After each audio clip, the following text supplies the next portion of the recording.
And welcome back to the Daily Transcendence. It's good to be back again for episode 2 of a new chapter. Gio, it's a pleasure to be back. And today we have a very special topic that we want to talk about. But before we do, Gio, how you doing today? I am swell. I'm in good spirits. We are out of the. Why is that funny? Just kidding. I know No, why. the proper, we're Yeah, not proper podcasters. So it's like this that's is why we're not into the your scheduled programming. All right. So, exactly. but I am swell. I'm glad we chose to do this talk today rather than yesterday. And I told you my reason why, and I will tell the folks at home what the reason why is that void of course moon that was going on really just gave us a John Travolta moment in Pulp Fiction of like, where am I? That whole thing. And I think me, you, and multiple of the people um, that I have talked to have literally confirmed that. So, whereas now today, all that confusion has come into a chaotic order, which I think we were Yes. saying how this word chaos. The last episode was cohesion. Another C word today is chaos that comes Mm. to mind. Um, and I know we all know this saying, order out of chaos. Um, but what comes to your mind when jumbling up all this mixing up the word salad? Well, we could even put our twist on it is last week's cohesion, this week's chaos, and cohesion is birthed from chaos. Mm-hmm. At least a sort of cohesion that comes from a sort of type of magic. And it's funny because it wasn't really, I'm glad, right? You're right. I'm glad we didn't record yesterday because we are a day late. And why? Well, yeah, void of course moon is like the moon doesn't know where it's almost like this. I don't know where I'm at. It's a confusion state, right? It's almost Mm-hmm. chaotic. And so it's funny.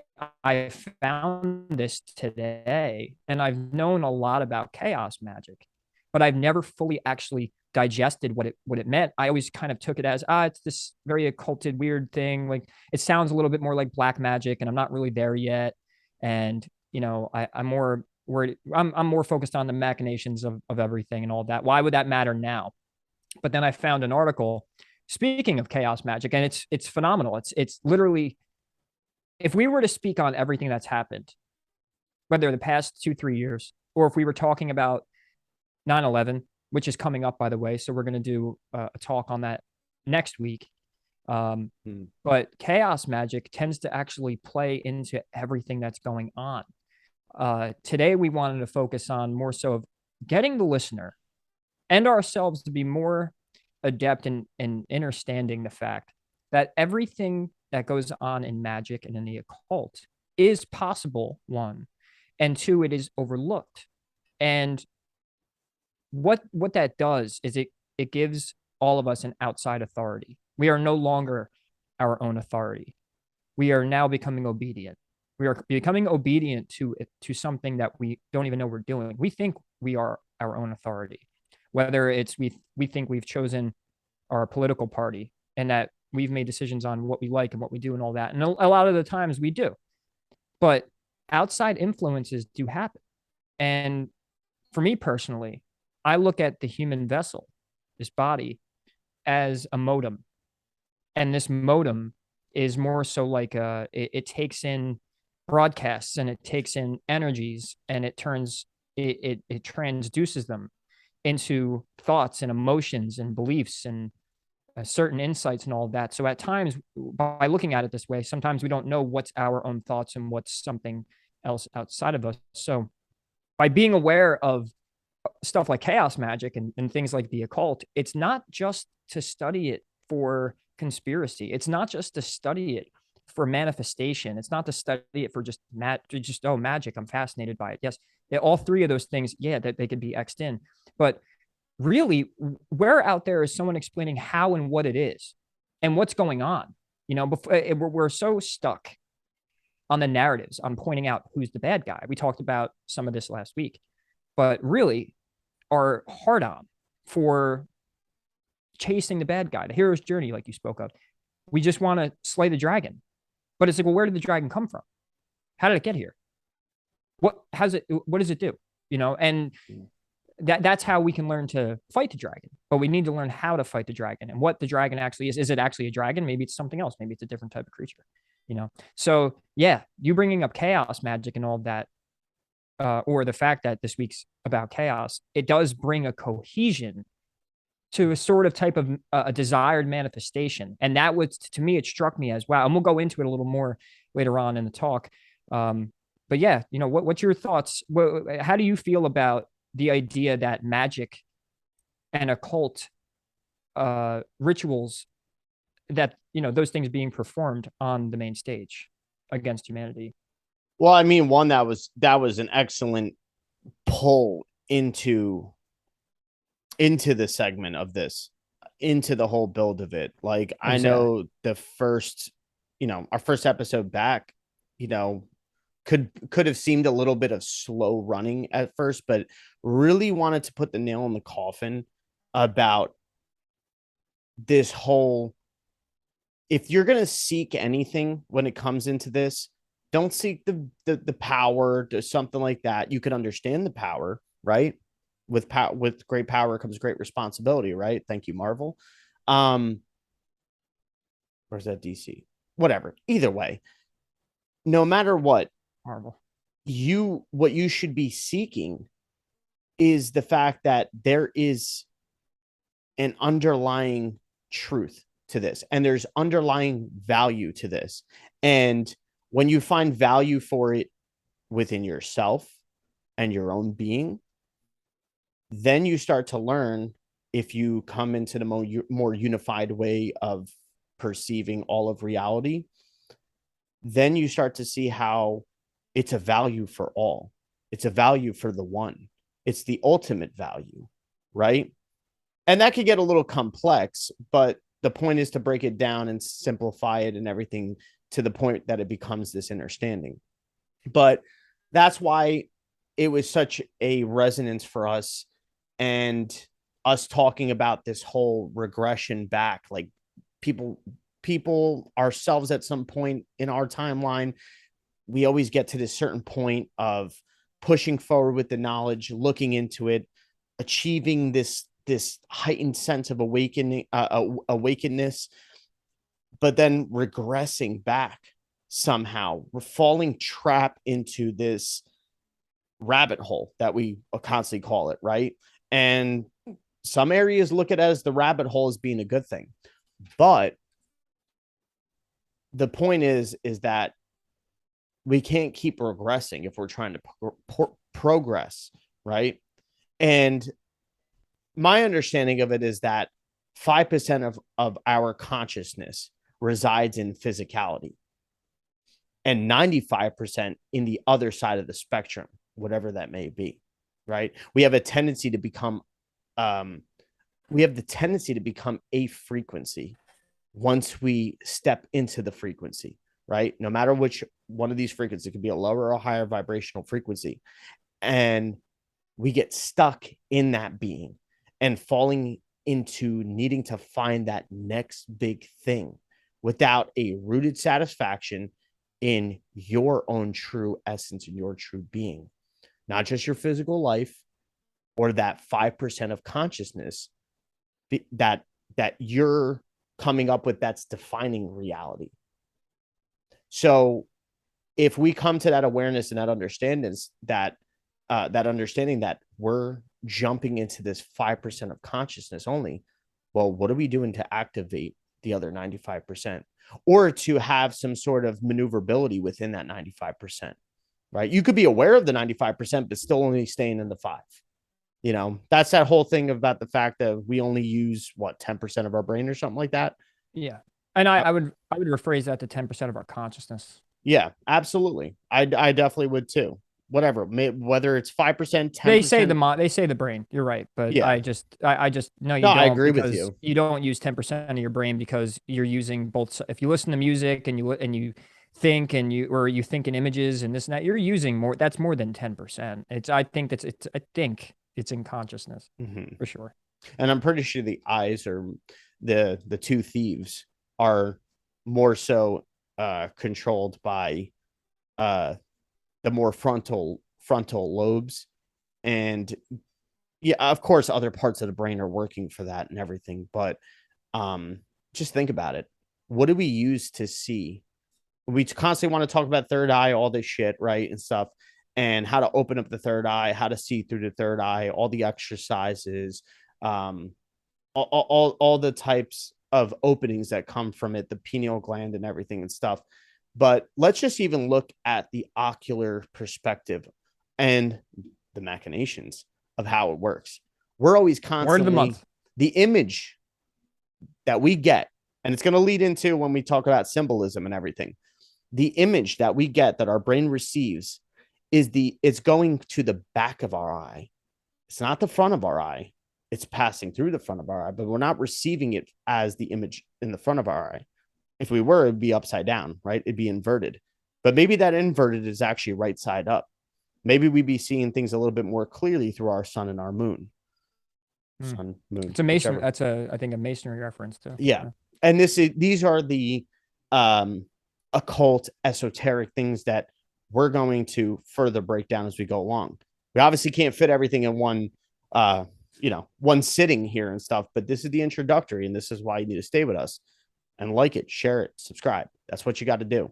Comment and leave relevant comments. Don't just talk about Yeah, our intro music. exactly. That's a big one. That's I don't know what truth was in that. But Thanks for the insight. but just like that, there's positive and negative, good, bad, whatever you want to call it, right? There's no good or there's no bad, Even right? if you want to shit talk us, leave a comment. Yeah. It helps the algorithm. And it Thanks, makes Cam it White, for that yeah. for that perspective. I Yeah, you say, know what? Talk shit. Tell us we suck. go It ahead, doesn't all matter. you want. Hit It's that it, but thumbs we down. both win at that point. Mm-hmm. We show up in the algorithm. You get to tell us how much our Mm-hmm. intro music blows and that how bad we are at what we do. Yeah. But just as the pendulum swings one way, it gains force going into the other direction. And something that struck me when it comes to going into this talk, which is really now that was just the intro to this, but we had a comment, and I'm sorry, I forget who it was. We'll shout you out at some point for leaving this comment. Go ahead. I'll get it up. Yeah. Okay. Yeah. You get it up. But the end of what you said really resided in what we already were going to talk about next, which is now. And it's the fact that occult and esotericism without spiritual context and understanding is having ignorant control of an extreme force, kind of like the wrong person in control of the nuclear codes, an unhinged motherfucker, or a bot for a specific higher order. Decane or Decane, Dekkane, is who the commenter was. Continue. Well, if that's you, we appreciate you. Thank you for leaving that comment. Thank you for listening. And just know that your thought inspired even more thought. And this is exactly the wavelength that we're trying to get on.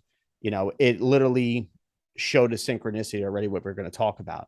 But that's the thing though. Many have this surface level concept of the knowledge or even exploit it in a way that does more harm than good, which I think that's what that end of the comment. I mean, I kind of added a little bit more to the comment, but like that's what that comment is saying.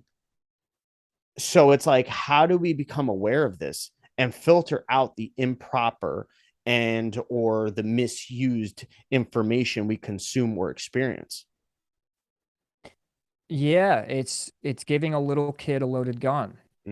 And it's allowing him to just fire off at whatever he wants and whatever he wants to hit. And instead of hitting the target, he's hitting other people, and it's as much as, I hate to admit that one, I don't think I've said this yet. Personally, I think some out there could assume that I am a flat earther. That's one. And two, I am someone who believes in the metaphysical realm, the 4D, 5D realm, the above realm, the spiritual realm. And if you're listening to this, most likely you do too. But a lot of people, why I bring this up is a lot of people out there and more of a mainstream thought, more of what we would call a normie or a sheeple or whatever, if, just someone who doesn't have the imagination yet to see things beyond. But people don't take into consideration the seriousness that goes behind esoteric knowledge and occult work. At some point, it is very Halloweenish to people. You know how people see Halloween? They dress up like serial killers. There's a stigma.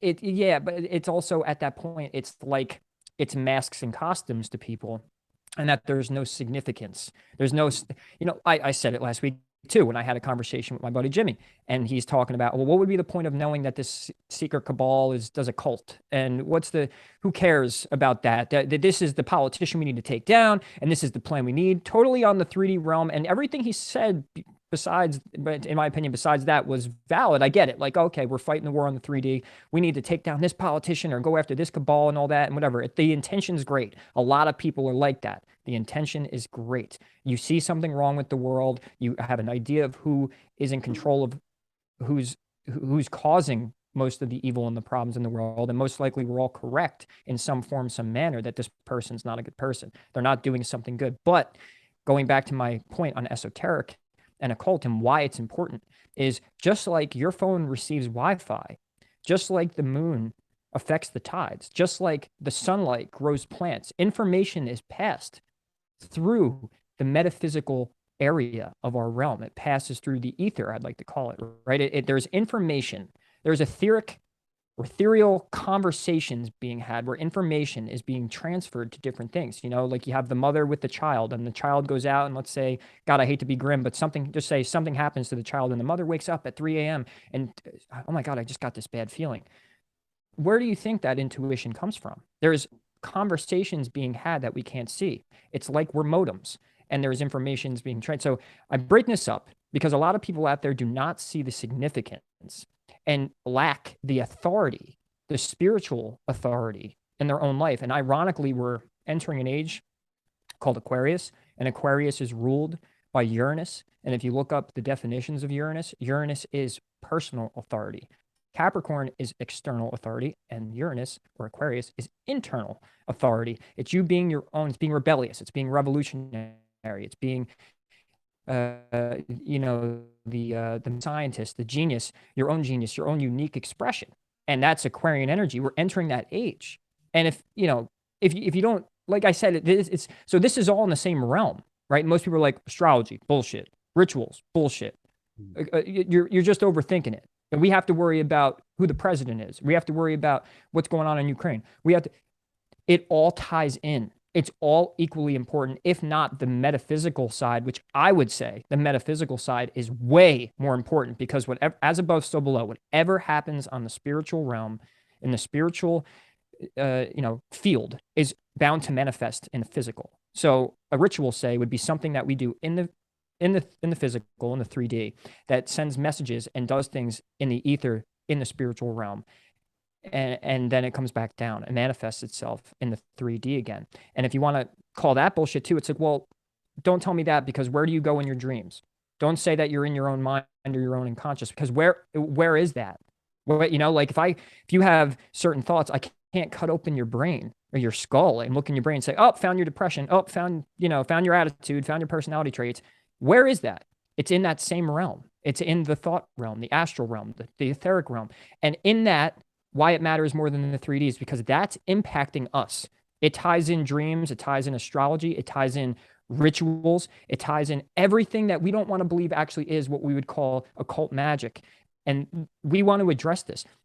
We're only talking about the effects and yet not focused on the cause. We're looking at the numbers. Yeah. The gematria. Not getting to the root.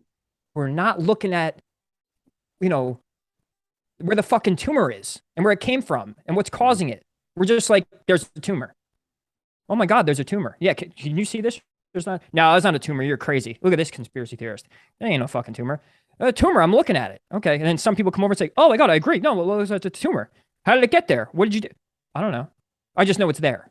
That's where I feel we're at in most of the communities. Or is there blind optimism of this fact of being like, well, we're seeing a little shadowy nodule in this area and stuff, and We just want to run a few more tests to make sure that, and do a biopsy to make sure that this isn't a tumor and that it's cancerous. We want to see what this excessive cell growth is. Oh, well, it's not cancer. It's not cancer. I'm not saying that's a bad perspective to have in that case scenario. You know, it's good to notice. Yeah, it's you could go into see. that doctor dispensa stuff of kind of like destroying it, but you can't reject completely the possibility to the point where you have this optimistic hope where you set this high standard that all of a sudden it's like, if it does end up being that thing that you were trying to have hope that it wasn't, are you going to fall from grace because of it? You know, instead, rather, you know, you could have this optimism about it and have this kind of internal self-talk and driving your energy and your awareness into that area of the body to kind of dissipate whatever this is. And it's the same thing of these bodies of thought. Like you can sit there and be skeptical. That's good. That's good if you're skeptical. Yeah. Don't fall on these definitives with certain things and everything.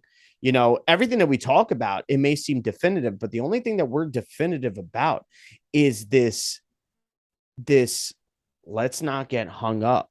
You know, the point is that we're trying to sit here and ask ourselves and have everybody ask themselves, because no matter what, it's so crazy because the spiritual, occult, esoteric, gematria, truth seeker, flat earth, all these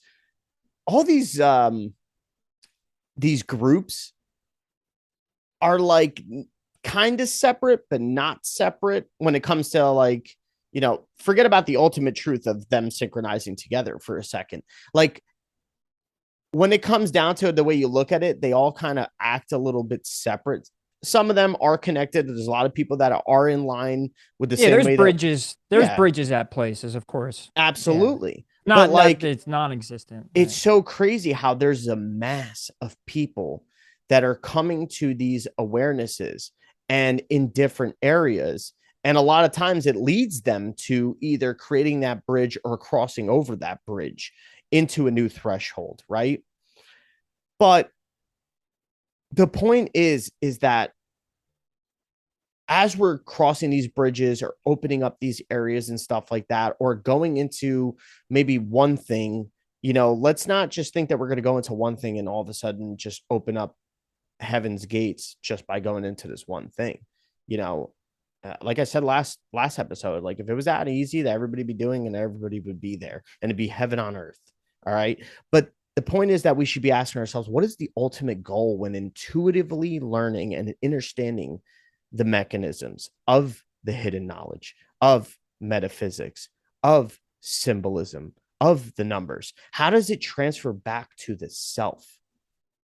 And learning to use experiences, perceptions, and our intuition to see the lies, the deceptions, the truths, but also the hermetic, meaning the balance, the not this or that, the holistic uses of the studies and the knowledge. I think some religions call it the narrow path, right? And I think it is a narrow path because it takes a specific maneuvering to get through that and to not get caught up in hitting the rocks. You know, there's a current going through that narrow path. It's not just you walking through it. Might I add, it is, if you wanted to speak in audio terms, because I'm an audio engineer, it's not that I'm going to use a term, but I'm thinking as a waveform, is if you have a higher frequency, the waves are shorter, right? There's less space between the waves. So I would think of the narrow path as you're going bad, good, bad, good, bad, good, bad, good. But you're staying on this balanced, you're never too like love and light, save the world. And then you're never like, oh my God, dark cabal, we're screwed, reptilians, archons. Like you're sitting in the narrow path observing and you're just in and out of each. And you're staying in this balanced form and you're almost on this pitch of truth, right? You're staying on this narrow wave. And when you do that, you keep yourself balanced and also you keep yourself from going too far to the right or too far to the left. And there's a lack of that Mm-hmm. And I've been guilty of that. And I'm not even saying I'm perfect at that. So if I ever call out things, which I've noticed this talk and the last, we are in a way, not that it's directed or we plan to kind of say there's problems in the communities and that we're after everyone. It's nothing like that, but more so of like, how can we readjust and refine the way we're working on our own personal information and knowledge in our journey, and then with each other to better the situation, opposed to us just bitch and moan about you're all doing this wrong and we're Mm-hmm. perfect and we're all right and everything that we say that you have to listen to. And we have this, we're just trying to give our own insight because we're also including ourselves in this because Mm-hmm. we've been Yeah. there, done it. And doing it. I mean, and that's the thing. It's like, let's also address the potential problems that may come in the journey. That's also the big point of this. Let's talk about the potential needing to activate this transcendence in going into information. Like there's going to be roadblocks, and sometimes on this higher path, you may not realize that you're encountering a roadblock. You may not understand what it is. You may think you're all up and high on this pedestal at one point, and the next minute feel like you're plateauing and or you're going down somehow. And it's like you may start to doubt things. And if you aren't reinforced in your mind and your spirit and your body, and you don't have that cohesion going on within you of all systems go, then you can easily fall into the suck of that lower vibration.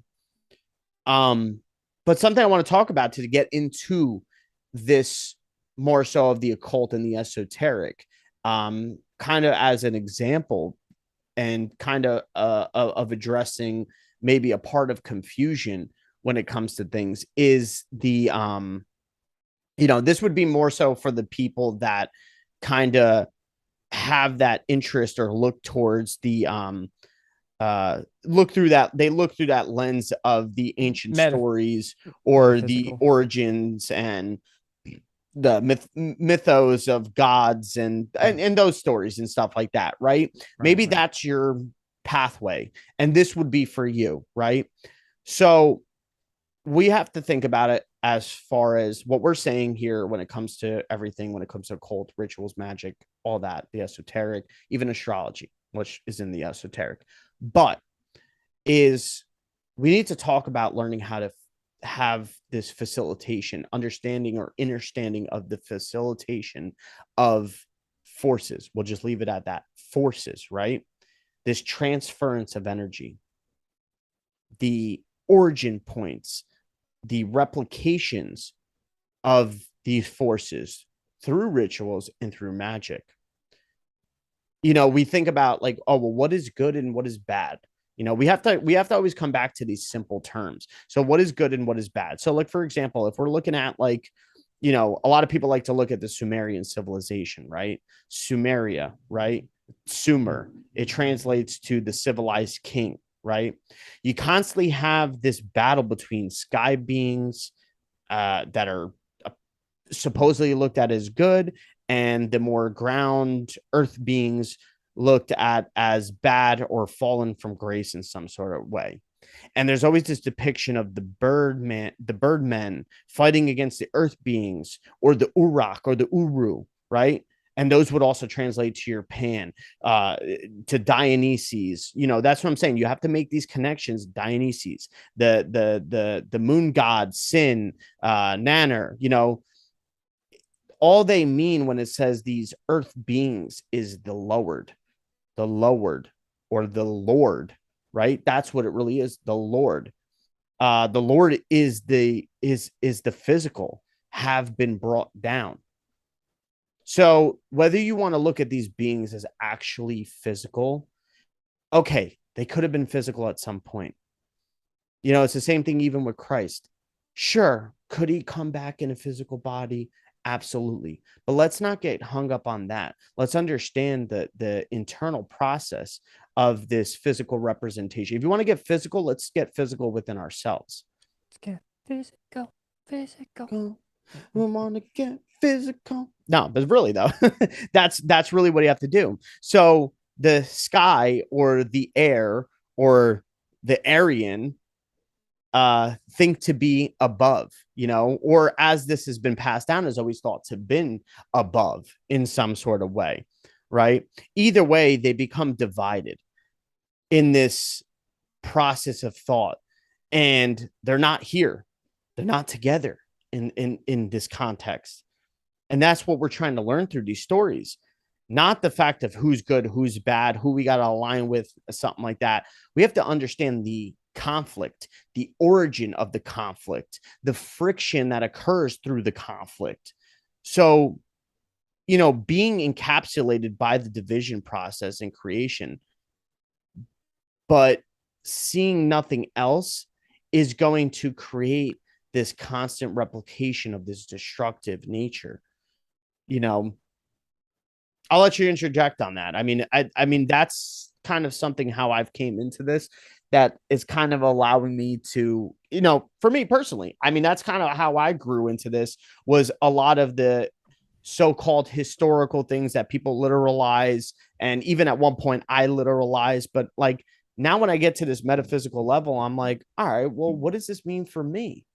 I can't just be talking about this fucking bird guy and this fucking ground. As soon as you said Birdman, I just thought of Birdman. I thought of Birdman, fighting the humans. Makes me think he's a fucking reptilian or something. See, that's why you got Birdman and you got Lil Wayne, Little Wind, Little Earth Wind. Whatever. And well, Jay-Z calls himself Hova, right? And then you have Beyonce, which is the B of masonry, and then you have oh my God, there was a bunch I just had. Oh, Ashanti was an Egyptian goddess, or a tribe. Memphis. Well, they also call Beyonce Memphis, and there's the god of Memphis. Right. Memphis, the god. Right. And it's always leading back to this Babylonian Sumerian thing in some sort of way. But the thing is with that synchronicity is, sure, there can be this, oh, hail this thing. They could be invoking something and worshiping something. And, that's their master that they're bringing that's still alive. They're keeping it here in this plane. It may have been in this physical plane. That's the point of what I was saying, is it may have once occurred in this plane some way, somehow, but then it leaves. But what did you say earlier about that? It's the what? It's the memory. Right. The memory is there. The memory is implanted within consciousness. Yeah, people want to see the being itself, and they want to be stimulated and fascinated by the glorious, crazy being of this god or this person, this divine being or whatever being embodied. And that's what they want to see. They want to see the embodiment. They want to either see the Christ or they want to see like the embodied monster, crazy god. And I think that's what people are fascinated by, where it's like, and that's why I think myths over time were literalized, because it's stimulation and it's people want their imagination to be brought into the physical so bad, right? And we all have Neptune in our chart, we all have Pisces in our chart, so of course we do, right? We want to embody our imagination. We want to see things when we read. You ever read a story and you're like, I wish that was real? I do that all the time. I really wish the Saiyans existed so I could go be training right now in the gravity room with fucking Vegeta. I would love to go actually be on the Predator planet and like see these fucking crazy alien beings and them, just as the fly on the wall, just watching them fucking brutalize humans that deserve to be killed. But no, to your point, and I get what you're saying, and if the listener hasn't followed fully on, people embody the myths and the beliefs and they literalize it, and now they're so worried about this narrative and they're so worried about the embodiment of it that they're actually missing the point. And when you miss the point, it's very dangerous. It goes back to the comment left by the person. It's like, it's at that point, it's a child with a loaded gun, where people are reading this stuff and all of a sudden you're burning witches at the stake because it's in the Lord Jesus Christ, and it's all physical to them, and they've basically ingested the knowledge in a way where it's harmful to other people, and now it's become dogmatic and it's become cultish, which we could go back in a little bit to the term egregore, because there's plenty of that going on. But I did get a quote to what you were talking about. This is Joseph Campbell in the talk on it's called The Power of Myth, and Joseph Campbell says, mythology is not a lie. Mythology is poetry. It's metaphorical. It has been well said that mythology is the penultimate truth. Nice word. Penultimate because the Pinocchio. penultimate, because the ultimate cannot be put into words. It is beyond words, beyond images, beyond that bounding rim of the Buddhist wheel of becoming. Mythology pitches the mind beyond that rim to what can be known but not be told.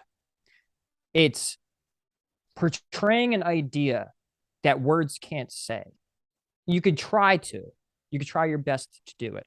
But look what it's done with, say, something like the Bible. These stories have been put in words and they've been taken literal. They've have thousands of different meanings from all different types of sects, of religions, of people, of beliefs, or dogmatic groups and all that. And that's what words do. But you know what? And this is shout out to Bill Donahue, where he said, well, these people use these stories to portray deeper meanings because water will always be water. And water will always have that deep truth, that deep, that symbolic. It's symbolic, even that's what it means, right? It means truth. So water will always be water. And you could pass that story down in 20,000 years. Most likely water is still going to be water. Well, let's So, think about what we know about what water does. I mean, water holds memory.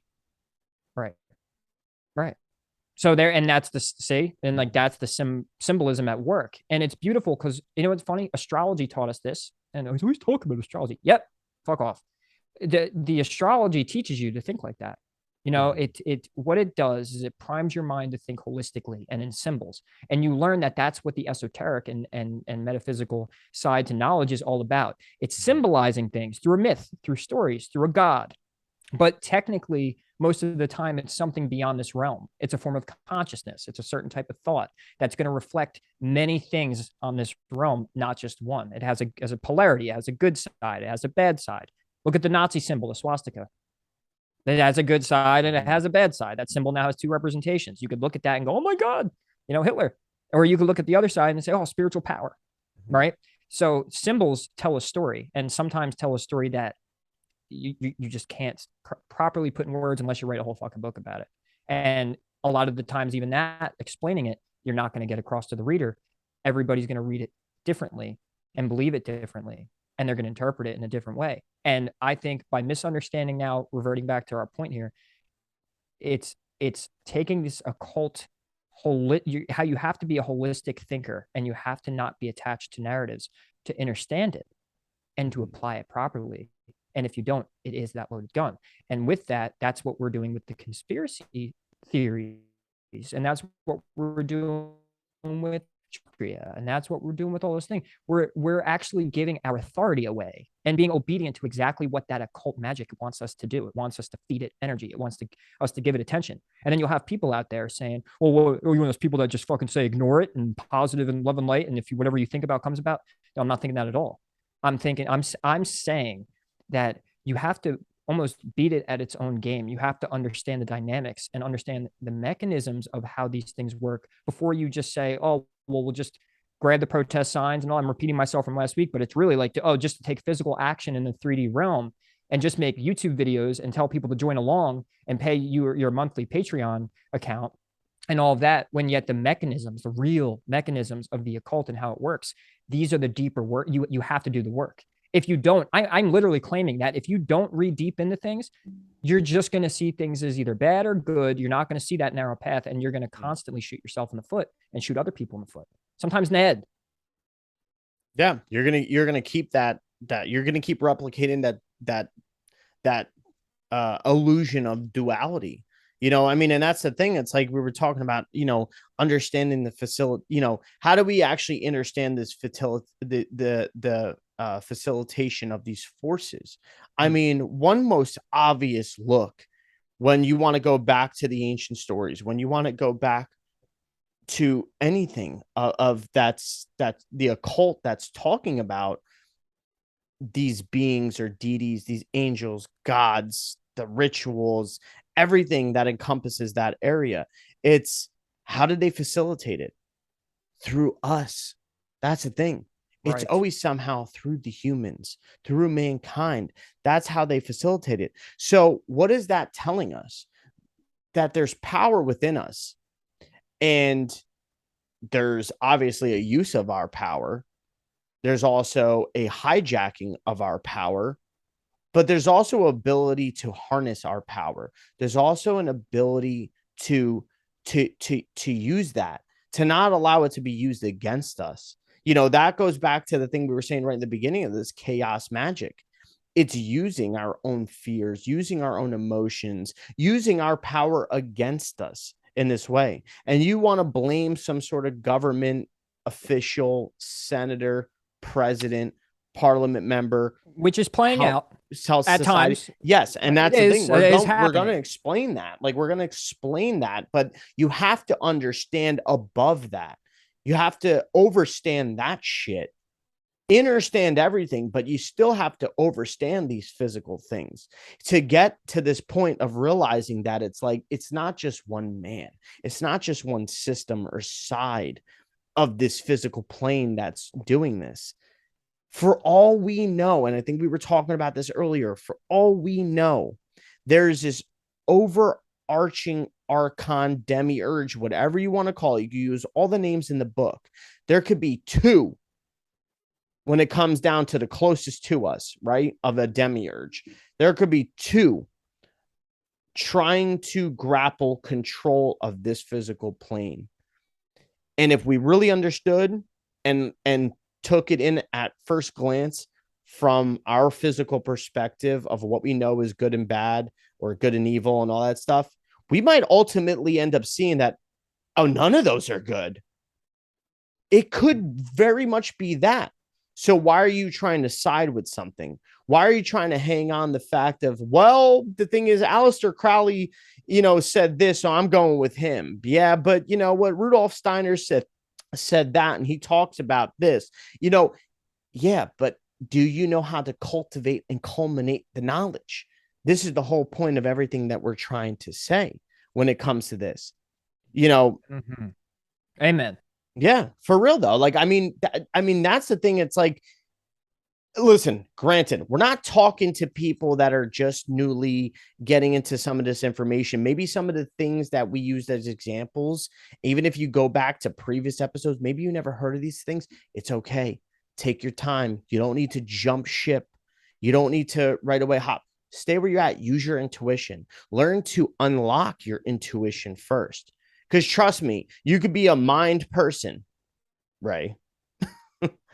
You could be a very mind person, right? But that mind can lead you everywhere and can lead you to opening doors. I'm not saying this part about you, but are you walking through them? Are you taking a glance at the room yet that you're opening that door to? Or are you just opening doors, moving to the next, opening doors, moving to the next? You know what I'm saying? Like, so take your time.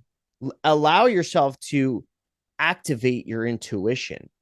There's going to be certain practices. That doesn't mean we're talking down on meditation or yoga and stuff. I think those things are absolutely necessary. This is no shit talking. It's really it's to clear the air and make a point. Yes. And those things are very necessary.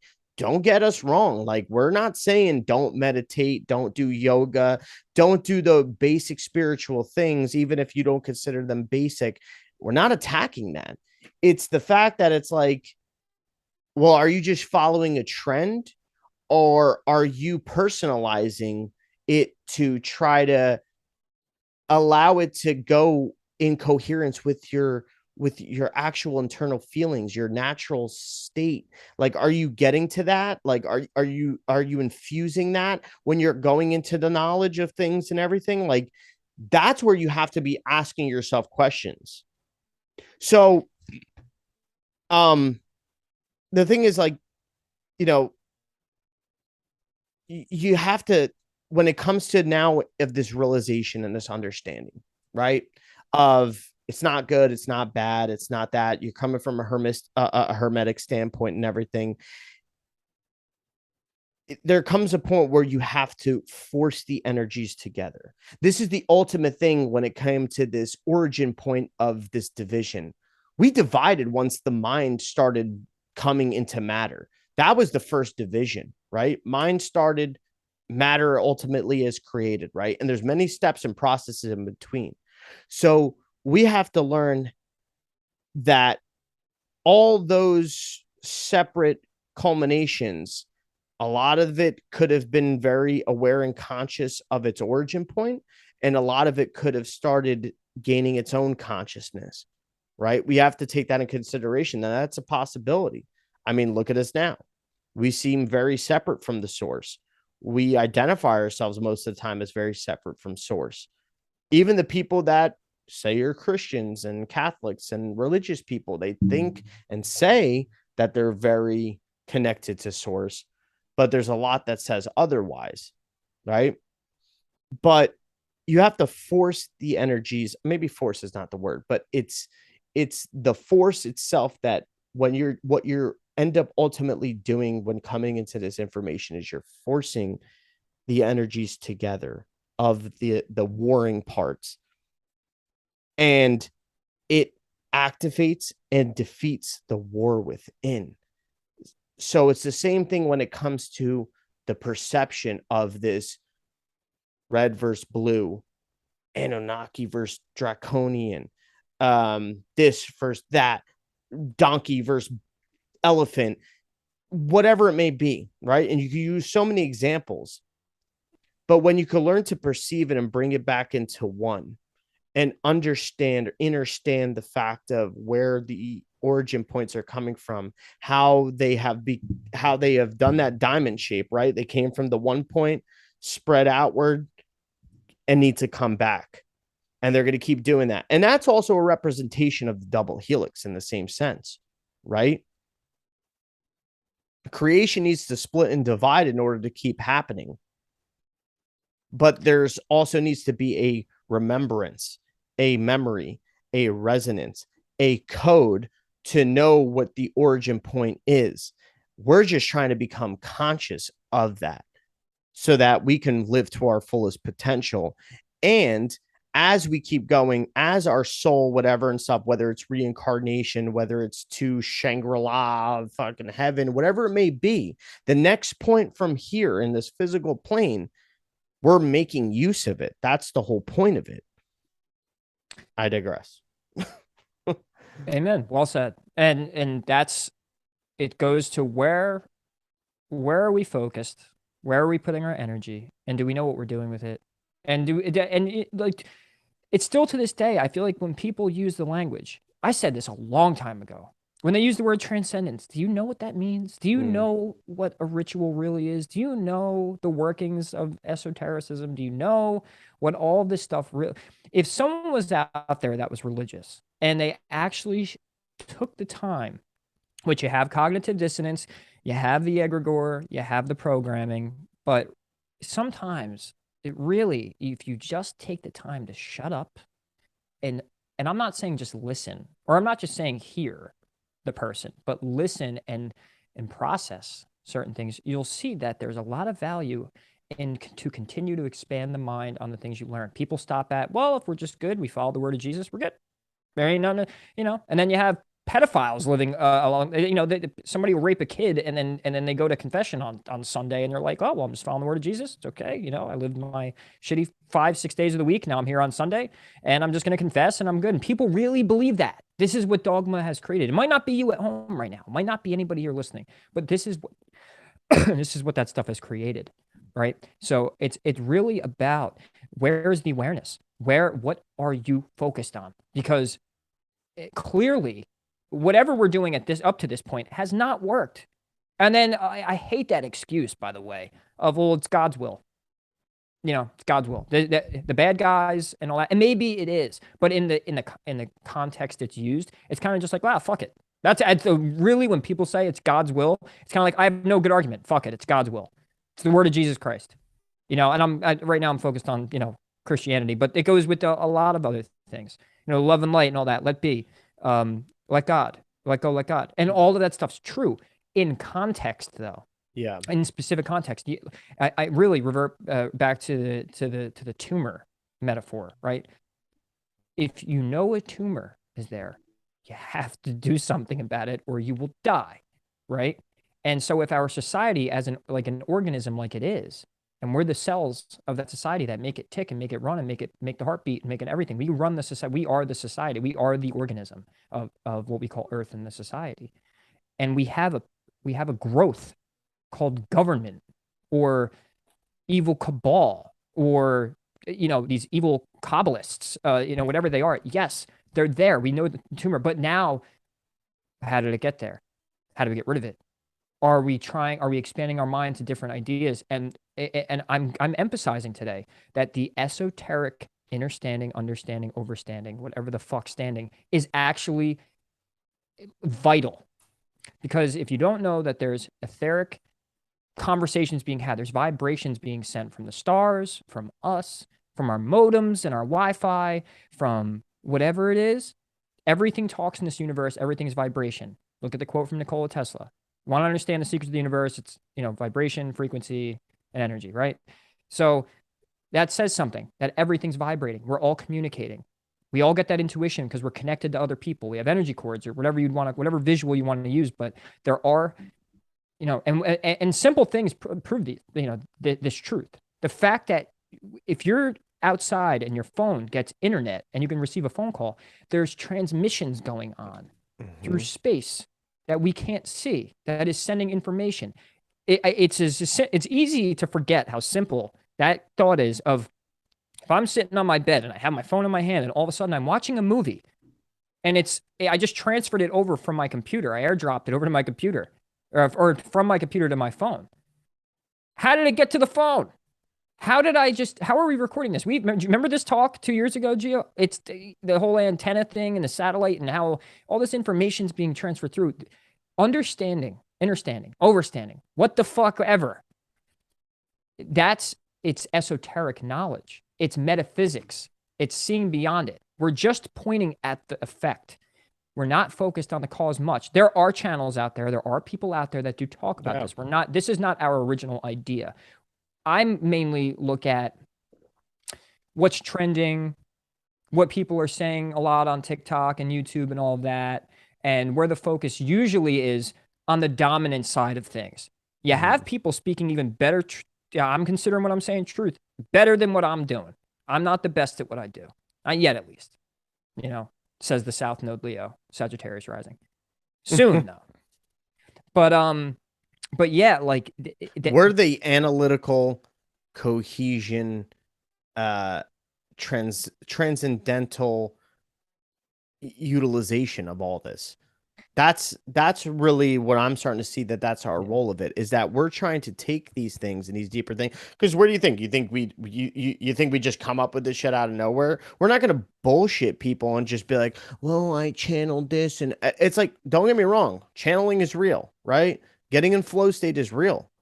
But it's it's invoking. Not just, people invoke spirits. It's the same. We're not just bullshitting or trying so hard to pull in this up. We're actually trying to take in a bunch of information, and it's hard. It's stressful. I mean, this isn't meant to be a pity party, but that's what I'm saying. I think also coming into this now after we've been on our hiatus, there needs to be understanding of what our role is supposed to be. It's not to try to be all knowing, all wise, and enlightened, and 5D shifting and stuff like that. It's to maybe those who have gotten into those roadblocks, or maybe they don't realize that it's a roadblock and need that type of awareness and snap in the face to be like, hey, this is a roadblock. You need to pay attention what's going on. You have to see that there's some sort of shift that you need to make happen. Well, if you're falling upon this, that's what it is. Then maybe, you could take this in whatever context it needs to be, but I'll leave it at that. No, you said it right though. And the image I actually got from what you said is, look at it as the ocean is the knowledge that we're trying to discuss, right? And our nourishment comes from that water. That water self-sustains our islands. And Gio and I are trying to place ourselves directly in the center of all the different camps and all the different islands and all the people studying this and saying that and saying this is the root of this and whatever. And you have all these different islands out there. And here Gio and I are in the center trying to build bridges slowly to each. And I think our longest bridge is to astrology. And then we have our bridge to conspiracy. We have another bridge to gematria. And what we're trying to do is have this network aspect point where this center, can't find the word, but we're trying to have this place where it all integrates into one unified thing, where you stand on our island and then you could go in any direction, but you have the map and you have the understanding of where you're going when you cross that bridge, and at least the mindset that we've attained from making many mistakes and being absolutely ignorant and stupid at times because we're our thought track wasn't correct and it got us into more trouble than it did good. And also, it's not even just about us.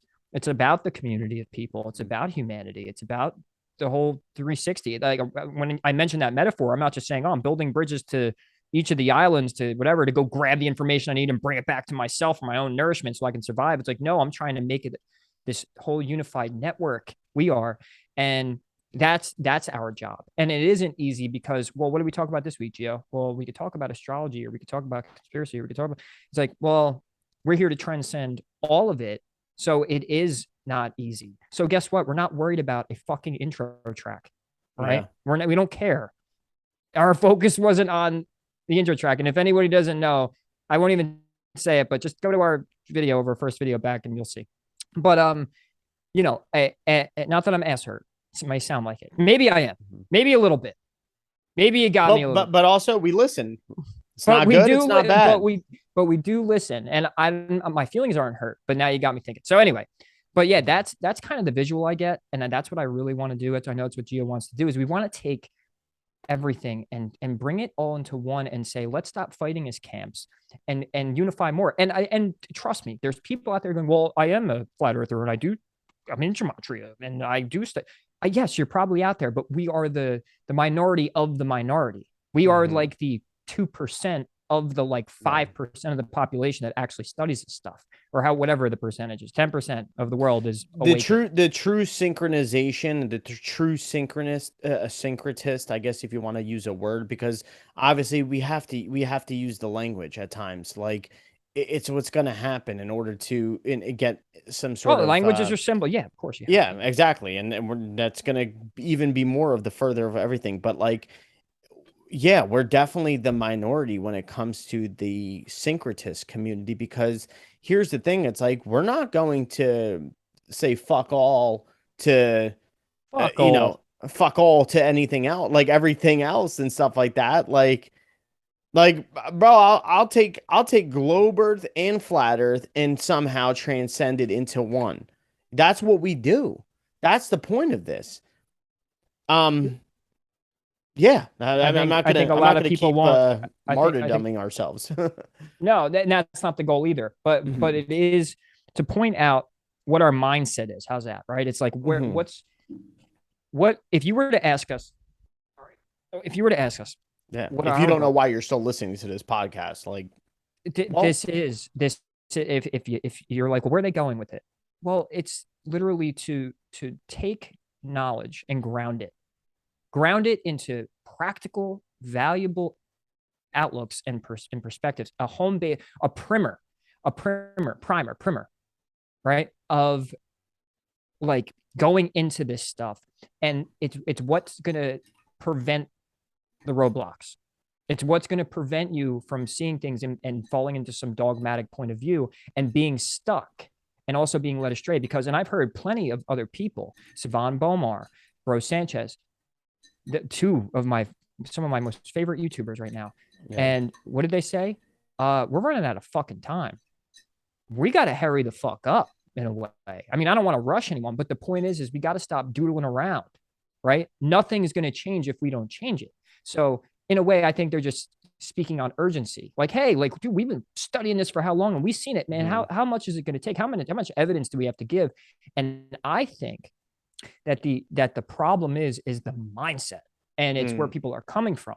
That's why it's halted. That's why it stopped. That's why we focus on it. If it's like as if there is a block, and Gio and I want to break down the dam of all the mass formation nonsense and the egregores, the pendulums, meaning the groupthink minds, the hive minds that are going on, and also to finally end this reigning fucking bullshit secret society thing of the Freemasons are in charge and this and that. And maybe, and like I said, I do agree with most of that stuff. Like there's a lot of, yes, there are secret societies. Yes, there are bad people quote unquote, people that are doing stuff to us as meaning the good part of humanity, quote unquote good, meaning the people who want to evolve and expand, where you have the other people that want to contract and hold their power, right? So we want to break down the dam. That's our goal. That's what this podcast is going to continue doing. And I am building also a new channel. Just got to put in a plug real quick that I'm starting a channel called Intrinsic. And that's funny. The first name of the last week's episode was the intrinsic value, because I've been, once I came to I revisited the definition, and I'm like, oh, it's like what's most valuable. It's what makes that thing that thing. It's intrinsic to the thing itself. So, and why I say that is that, but that's also here on the Daily Transcendence. It is the mindset. How can we ground all the information, our mindsets, break down the dam of perception, right? And start moving forward even faster, and also communing and networking with other people more. And like I say, I emphasize, I don't think that doesn't happen. I'm not perfect. We're not perfect. We could be jerk offs. It we just could be very happens wrong. subgrouped. Yeah. Most of the time. Well, yeah. And that's why I digress into the fact that I'm not trying to claim I'm over anybody or we are over anybody. But I could tell you this, there's not a lot of YouTubers. Like if I go search occult or sigil magic or astrology and all that, that's all they're talking about.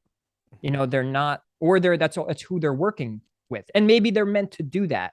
But where is the part of the community that goes, oh, well, by the way, this all connects to here and this and this and this and syncretizes it all. So then we could all work as one big unit, so we can have that strength in numbers. So then we could start actually making an impact on the world, instead of just sitting here with our dick in our hands or our fucking hands up our fucking cooch and just sitting there going, oh, just conspiracy's true, or these numbers, or transits. You read about the transits today. You hear about that, what they said on the YouTube channel, and oh yeah, I did. Yeah, okay. It becomes back redundant. to doing what I was doing. Like it's or how can I make my own channel? How can I want to talk about astrology? And it's like, well, okay, well, hopefully you're not talking about it the same way like every other whatever, and the intention could be good. The intention of that initiated thought could be I'm not bashing that, right? Very pure, very good and stuff like that. But you have to watch the ability trends. to be consumed by the trends. Yes, be consumed by this thought of success in this materialistic way and stuff like that. But the thing is, like you were saying something about this, a lot of the teachers of this knowledge nowadays really handle everything with this sense of urgency when they're speaking to their communities, right? And the urgency is very appropriate. The fear-mongering part of it, not saying that all of them do it, but there is a fear-mongering factor for a lot of all these groups, right? The fear-mongering is unnecessary, I understand there's a shock and awe value when it comes to this. We're all about value and stuff like that. I'm a Taurus. I get it. The value, the intrinsic value of it, the get in your face type of thing. Are you listening? I get it. But we're also in a time, that's why the urgency is happening, because we're also in a time, and I'm pretty sure I've said this before, but like the urgency of this time is the fact that it's like there's so much access to data. There's so much access to information. There's so much access to truth, or at least connecting things, right? But I have to wonder, how long is that going to last? With everything we've seen with censorship, with everything we've seen in the astrology when it comes to this holding back of information and misinformation, which I don't agree with that word misinformation, how it's used today. There's no such thing as misinformation. It's called a theory. That's scientific to me. It's called theories. Doesn't mean it's misinformation. Yes, misinformation, it can get to that and stuff like that, if you want to put it that way. But the fact is that let's understand that time is valuable, right? In this realm, time is valuable, right? And it has to be valuable and invest, and that value needs to be invested in your soul, in your spirit, in your sovereignty, in your sentient.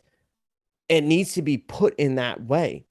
And the fact is that this knowledge, this information, the lots of it are not going to be always present. And the fact that it's like there's lots of information, but not everybody's looking for it. There's a wastefulness going on here. The same way we have wastefulness of resources going on.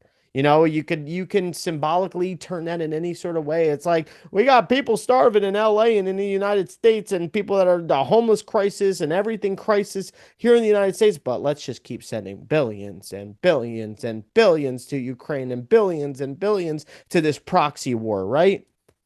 It doesn't mean don't pay. We're not saying don't pay attention to what's going on in the world and the economy and all this stuff. No, pay attention to that. Just don't get hung up on it. Because if you pay attention to that, there's nothing new under the sun, right?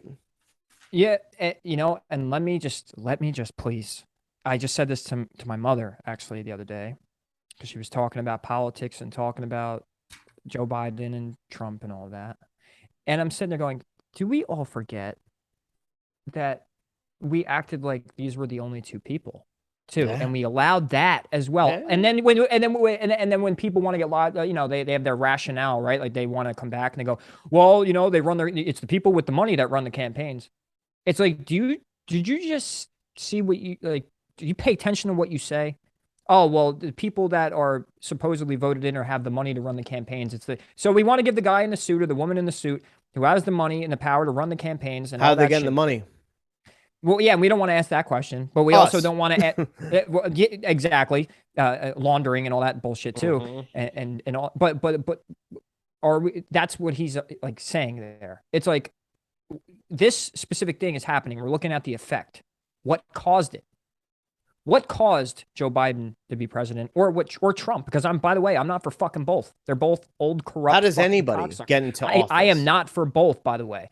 If you're a Trumper, I don't judge anybody for what they. But for me personally, I think no president or no government has done a good job, and since I've been alive, from what I've experienced, you know, I've always had to struggle and go and live a life. It's always been part of the fake matrix. I'm not going to Yeah, say this it's matrix trapped doesn't our exist. minds, right. It's real. Yeah. The matrix is very much so real. But there's other matrix. There's other matrices, right? You don't just have one woman giving birth to everybody, right? The matrix. You have many matrices. Yeah, I mean, that it's just are giving birth to creation and have the womb. Yeah. And we also box ourselves into people that are handed to us, right? So even the Andrew Tate, the imitate concept, right? The Andrew Taint, anybody out in that sphere, whether it's the manosphere, the moonsphere, he's that in between point. The gooch. But regardless, though, why instead of following this fucking jerk off, or instead of Trump, Biden, whatever, or the government, whatever, where's your personal action? Where's your personal wisdom? Why are we idolizing someone in the age of information? You could go find out on the internet how to be a really good man without following some guy. If he has some good insight, grab it. But why are we getting obsessed and making celebrities out of people? Look at the effects. If we give one person too much power, nothing good ever comes from it. How can we not notice that effect? If you give this one person too much power, even if he started out as a good person, which, by the way, that dude's dad was a CIA agent, and there's plenty on him where you could say, uh-oh, just not saying I believe a theory about him. I go, wait a minute, uh-oh, I'm not going to fall into the trap, though. There are certain things that if you do good enough research and you actually listen and remove ideals and I get he makes really good points about the masculinity and all that, but what people don't think of, the guy talks of brotherhoods and sisterhoods. What's that doing? You're dividing the family. You're dividing the family value. It should be familyhoods. You know, it's under the illusion of unity at times. At times it sounds like it's fine, but that does not. Come on, the double speak thing. We all know about double speak. The thing is you don't think these people are professionals at that? I mean, I think if you made it on the stage, 6 corporations own all the media and all the newspapers and most of the websites that deliver us our news. You don't think that with the fact that he got banned right? He got banned, and now he's the biggest ever. What happened to Jesus Christ? What did the Romans try to do to Jesus Christ? Mm-hmm. They banned him in his own time, in their own way, or whatever. You know, they didn't have the internet, not like that. They didn't shadow ban Jesus Christ, but they tried to remove him from the view of the society, of the culture. And what happened? Right? He became the most popular man in the world, and everyone wanted to know what he had to say, and everyone listened. People will literalize that and literally look at, say, somebody like Sure. Donald Trump as Jesus Christ, There's my the next return of the right. Messiah, right? But Right. don't you realize that these forces, if you believe in entities and if you believe in these beings that have been spoken about since Sumeria, Babylon, Atlantis, all of those things, even if they did or did not have a physical existence in this reality, they're obviously true in some sort of way. And they're just being replicated. The same way where we have the Christ story constantly. Dionysus, The Almighty Savior.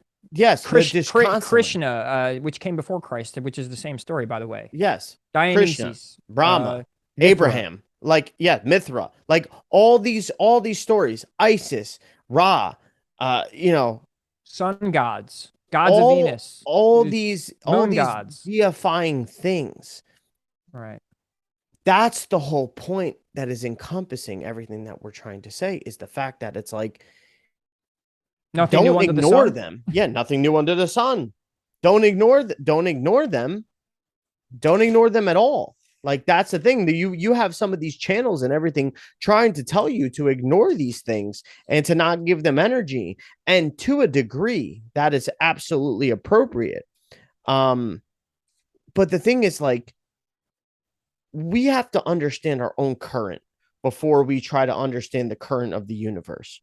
We have to understand this macrocosm before we understand, this microcosm before we understand the macrocosm. We have to ground our current in order to create gestation before birthing out of the womb, which is manifestation. When you what do you have when you're grounding? As any of my electrician people out there, when you ground something, which wire are you manipulating? The black wire, right? The black wire, the black sun, the black holly. All colors come from black. All comes from black. Everything comes out of the darkness, right? Light comes out of the darkness. Energy comes from out of the darkness. Dark matter, that's what they've called it now. And this is where modern day science has confused you, because they've extracted the spiritual from it. They've extracted the metaphysical from it and stuff like that. They've extracted the mysticism from the Bible and all these ancient things, and the way they've turned religion upside down and everything. So you have to ground first. The way to develop from what and where you really are, and learning how to understand that point of gestation. You have to understand, why do we constantly see this symbolism of the moon or the crescent moon, the horned being, the bull, you know what I mean? For those that are on the audio podcast, I'm giving up the rock and roll fucking metal horn sign, and yeah, the metal sign. Right. Why is that such a prevalent thing? People want to resort back to this. Oh, it's satanic. It's I hate that. It's mockery. Oh, that's even trying to worse. mock us. They're throwing it in our face. They're mocking us. Does that mean that they're worshiping something? I think so. In a way. No, I think it implies that. Yes, I think it definitely implies that there's a worshiping of some sort. What does that mean, to worship? That means you become a worker. You are a warship. About to say a warship, right?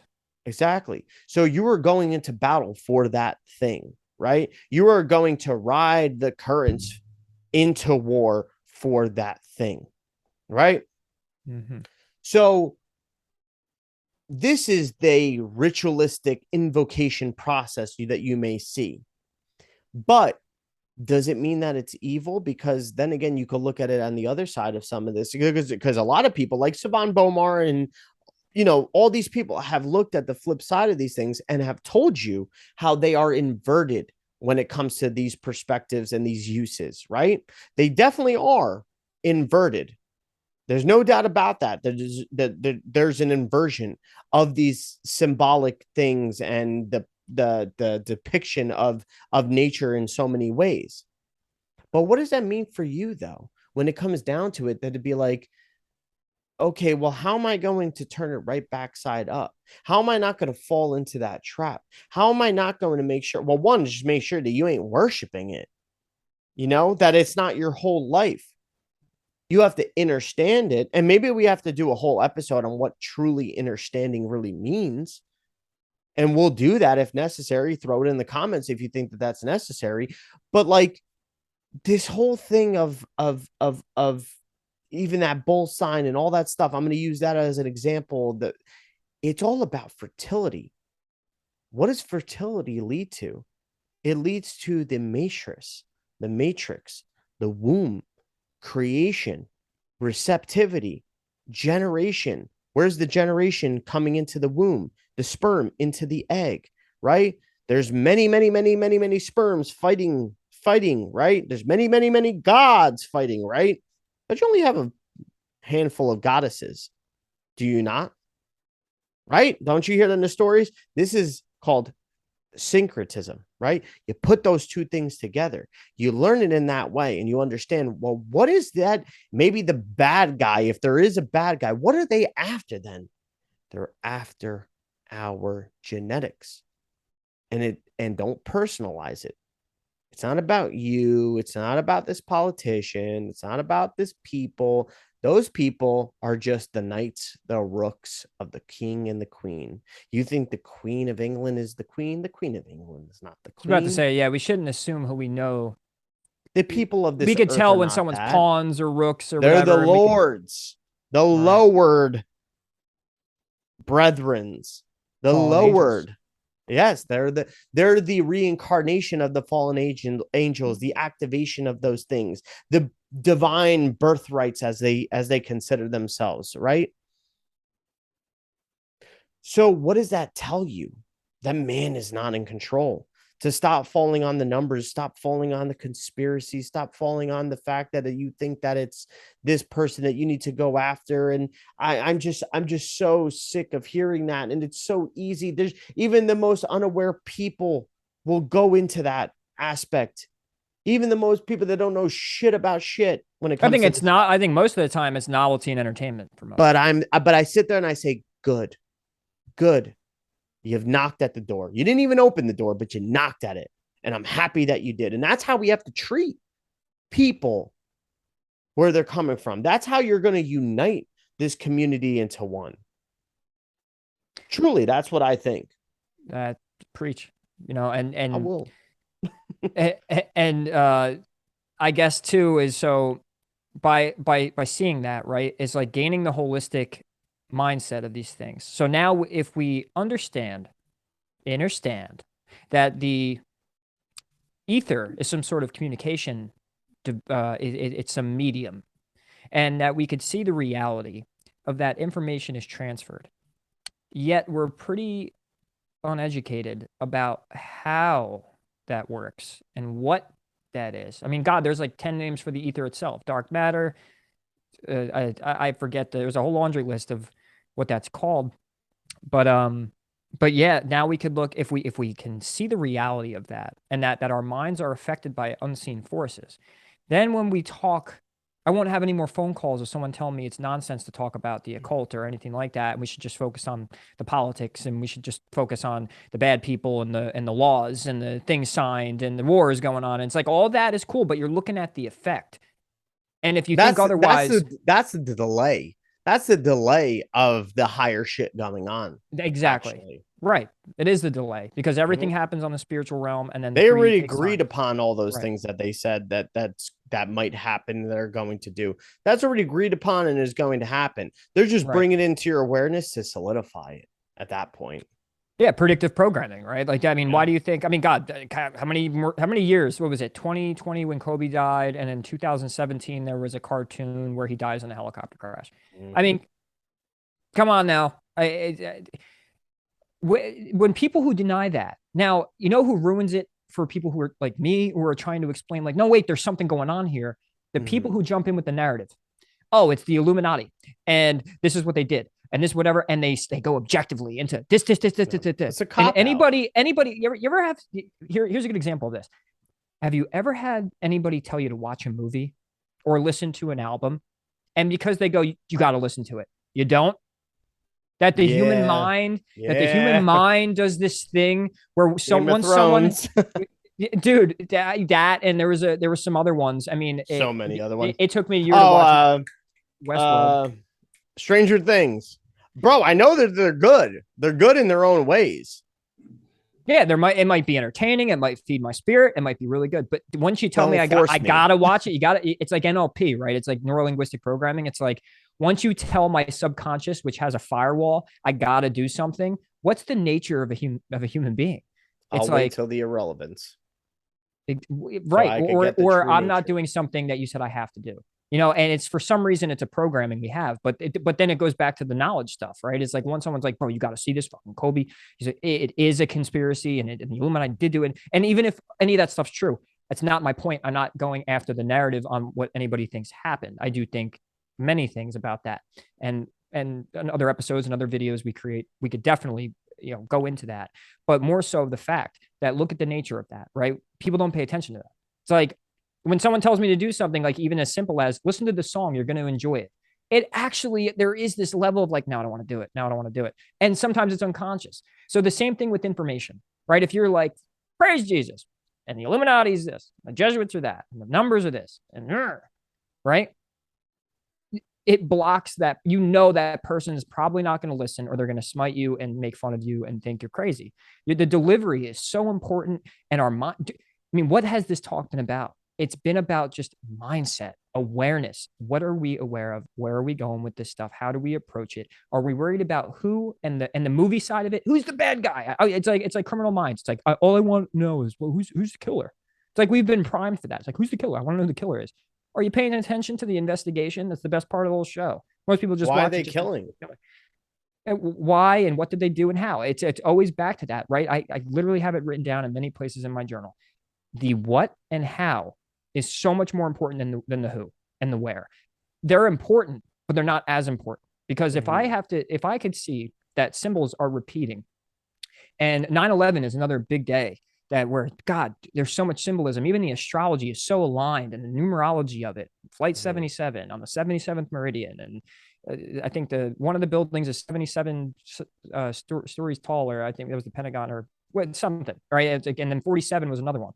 And all of that stuff is like, I'm such on the narrow path of this, where I'm not going to say what I know what happened. I have theories, but I don't punch it down someone's throat where I go, this is the truth, because immediately I'm a quack and I'm a conspiracy theorist and all that. But if I approach the situation with a little bit of humbleness and say, I actually don't know, but I have a great idea, and here's some of the evidence, and here's an open-minded approach to it, I think people will just be bound to listen a little more. And if they don't, they're not meant to at that time, right? And that's, I think, another key character trait that the truth community gets stuck on is, well, we got to prove it to them. It's like, nope, whoever's going to listen is going to listen. And that's what we should ride with. I'm not waiting for God. What did Bro Sanchez just say today? I ain't fucking waiting for anybody to graduate kindergarten when I'm in fucking 12th grade. I'm graduated from that shit, bro. I ain't going back to the beginners. They got to catch up to this motherfucker. You know what I'm saying? In this doggone world we in, you know, but it is true though. Like the people that are so far, like if you're far in your journey, there's no reason to turn around and try and reach for your family members. It's probably not going to work, and you're going to waste your time. But we're in this talk, we're speaking to people who are in that middle, you know, because we've been there and we're kind of still there, but we're not. And we're trying to break out of that dam. We're trying to break the dam of like, but wait a minute, how do we bridge all this stuff, and how do we make it useful and practical? And that's like really emphasizing that's what we're trying to do. And there is a way, and it's going to take realizing occult and all that. Not that it's all evil, that there's just machinations, there's just mechanisms to it. And if we understand that before going to try and fight the bad guy, who knows if we go fight the bad guy with fire, if the bad guy is fighting If he's fighting with fire and we're going to fight the fire with fire, what happens when that happens? Gio, what happens when you fight fire with fire? You get more fire. That's simple, right? That's Yeah. the physics. It's so funny that you're saying though that the whole thing, like even okay, one thing I want to address, like even if you are like just coming into this and maybe some of this you don't even understand, or some of these new things that have come into your awareness and like what we would call that you're just starting to wake up or something like that, right? Even if you do, I want to give an outlet to those people. You know, you might need resources. You might need further simplification and things and stuff like that. And like, yeah, you could go back to past episodes and stuff. But like for those people specifically, let us know. Let us know where you're at. If you don't understand or you're confused about something, let us know. Like, I'm not even going to say me. I'm going to say Ray's got an archive, first of all, and we'll show you what direction you need to see of what you need to see, right? Virgo midheaven. Just Yes, letting you know that. If absolutely. you don't know I'm what a that Virgo means, rising, and I am nowhere near that point, right? Nowhere. I save everything. Everything that has value to me. You've taught me to do that. You taught me to do that. I still don't do it perfectly, but no, but Okay. that's my point. Is At least you're we knocking on the door, you know? Yeah, well, I'm knocking on the door. But we want to help you though in that case scenario that it's like, hey, like if you need a little bit of like a direction, we're not going to be like, hey, I'm going to tell you what you need. No, we're No, no not at all. gurus. Yeah, If we were to tell no you we knew guru. the answer, we'd be full of shit. No. But No, like no, no. maybe if we can, it's almost like a consultation and be like, well, where are you at on your journey? All right, well, I'm not going to just sit here and show you the deepest depths of the adept occult and esotericism and symbology and all that shit. No, Because it sounds like bullshit in the beginning if you don't know what you're talking, if you don't have a primer. you need an ease process, but do you have the patience? If you need to understand why you're having patience with things and why you're even going to look into it, then maybe we could help you there. And that's the whole point of this, these talks and everything. But yeah, so anyway, if that's the case, you know where to reach us. Hit up the comments. We'll reach out back to you. We're very good at that. Or just email us, dailytranscendence@gmail.com. But there was something that was just so important that you were saying before that really got me. It's about the fact that it's like no matter what, if we look at the constructs of the universe and The if we can get cosmology. the cosmology of it, right? And the so-called purpose, right? Of what we're trying to experience here. It's just the simple fact is that the universe is about experience, awareness of itself, right? Being the observers of this reality, of this game, of this playing board, of this chessboard. Why do you think the Masons have the chessboard, the black and white checkerboard, right? Yeah, that's their philosophy they live by. Yeah, Mm-hmm. that is. It's That's the an framework. Yes, the framework of a matrix. And the ultimate thing that we're trying to accomplish here, which I think gets diluted so much in all this wisdom or truth seeking. I'm not going to say wisdom, truth seeking, right? Yeah, Because you're, wisdom is the application of yeah, knowledge, wisdom really. is like you got it ingested at this point, Yeah, and right? it's become real of practical use in your life, of value to you and other people. Yeah. Yeah. But the true thing that needs to come into play is that you're not the being.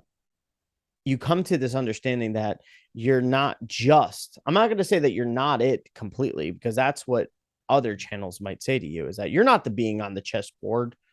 No, you are the being on the chessboard. Know thy place, first of all. But you have to understand that you are not a being on the chessboard of duality unless you choose that and you choose to play the game. But what needs to come into play is this communication factor, right? We have to break down communication. And in today's society, communication looks very, very different from what a lot of the occult esoteric books were saying when it came to connectivity. It was a lot different then. There's a lot more exponents nowadays when it comes to communication and information. I think there were simpler times. That's why it's overly complicated. This whole truly understanding the divine and the esoteric occult and everything and stuff like that. That's the problem, because communication without seeing the mechanism of connection through the ether or the wireless, like you were saying earlier, right? And we could use that metaphor. Everyone hold on to that metaphor, please. Hold on to it. Absolutely. Because it reverts back to the same thing we opened with. That whole communication without seeing the mechanism of connection through the ether, which is wireless connection, is literally using 5% consciousness in the physical. There's always an improvement when it comes to communication and trying to expand on language, communication, connection, all those things. There's more depth on understanding the individual self and individual and unity consciousness, right? But the thing is, we have to also see, that's why we look at history, right? That's why we look at the ancient teachings. That's why we look at all these things, is because we have to see where communication and language has become muddled. But it's all built on the same foundation. That's why we look at symbols. And what's weird is the English or the English or Anglo-Saxon language is the most recent derived language from all the most ancient languages, right? And people want to go back to the Hebrew and those Babylonian, Sumerian languages and stuff like that, because that's the oldest records that we apparently have, right? But we're not thinking past that transference of language, that altercation of language. And there is a lot of teachers that go into understanding that, but how it came into it was this imagination. And you know what? I'm going to go into that Dion Fortune paragraph in that book that I was talking to you earlier, just to get a better perspective on it, and we'll pick it apart a little bit. Yeah, it's great. By the way, out there, great recommendation to any occult. Yeah, I'll give that props up to Ray. I mean, he hit me with a book, and it turns out that I picked the wrong book that you were talking about. I mean, I got the right book, but I never added it to the folder. But I went to this book, and intuitively I went to this section. Yeah, there you go. You found your own way. Yeah. Your own intuition. So that's a good thing. You followed your own path. And here's the thing, that's something I just want to give a little context to those who want to understand where the value is going to come in with the Daily Transcendence podcast and what we're going to provide for people. The archive is there already. We're just organizing the archive, first of all. And we're creating this so that you guys are going to eventually have access to this. And we're just making sure we figure out the logistics of it, and then make sure that whatever you pull out, we know how to, make it digestible. Yeah, almost like levels too. Like, where are you at? So we could show you, like, no, start here, because I think I'm at 7,000 books alone. Whew. And then I got videos and books and articles, and I just collect. Yeah.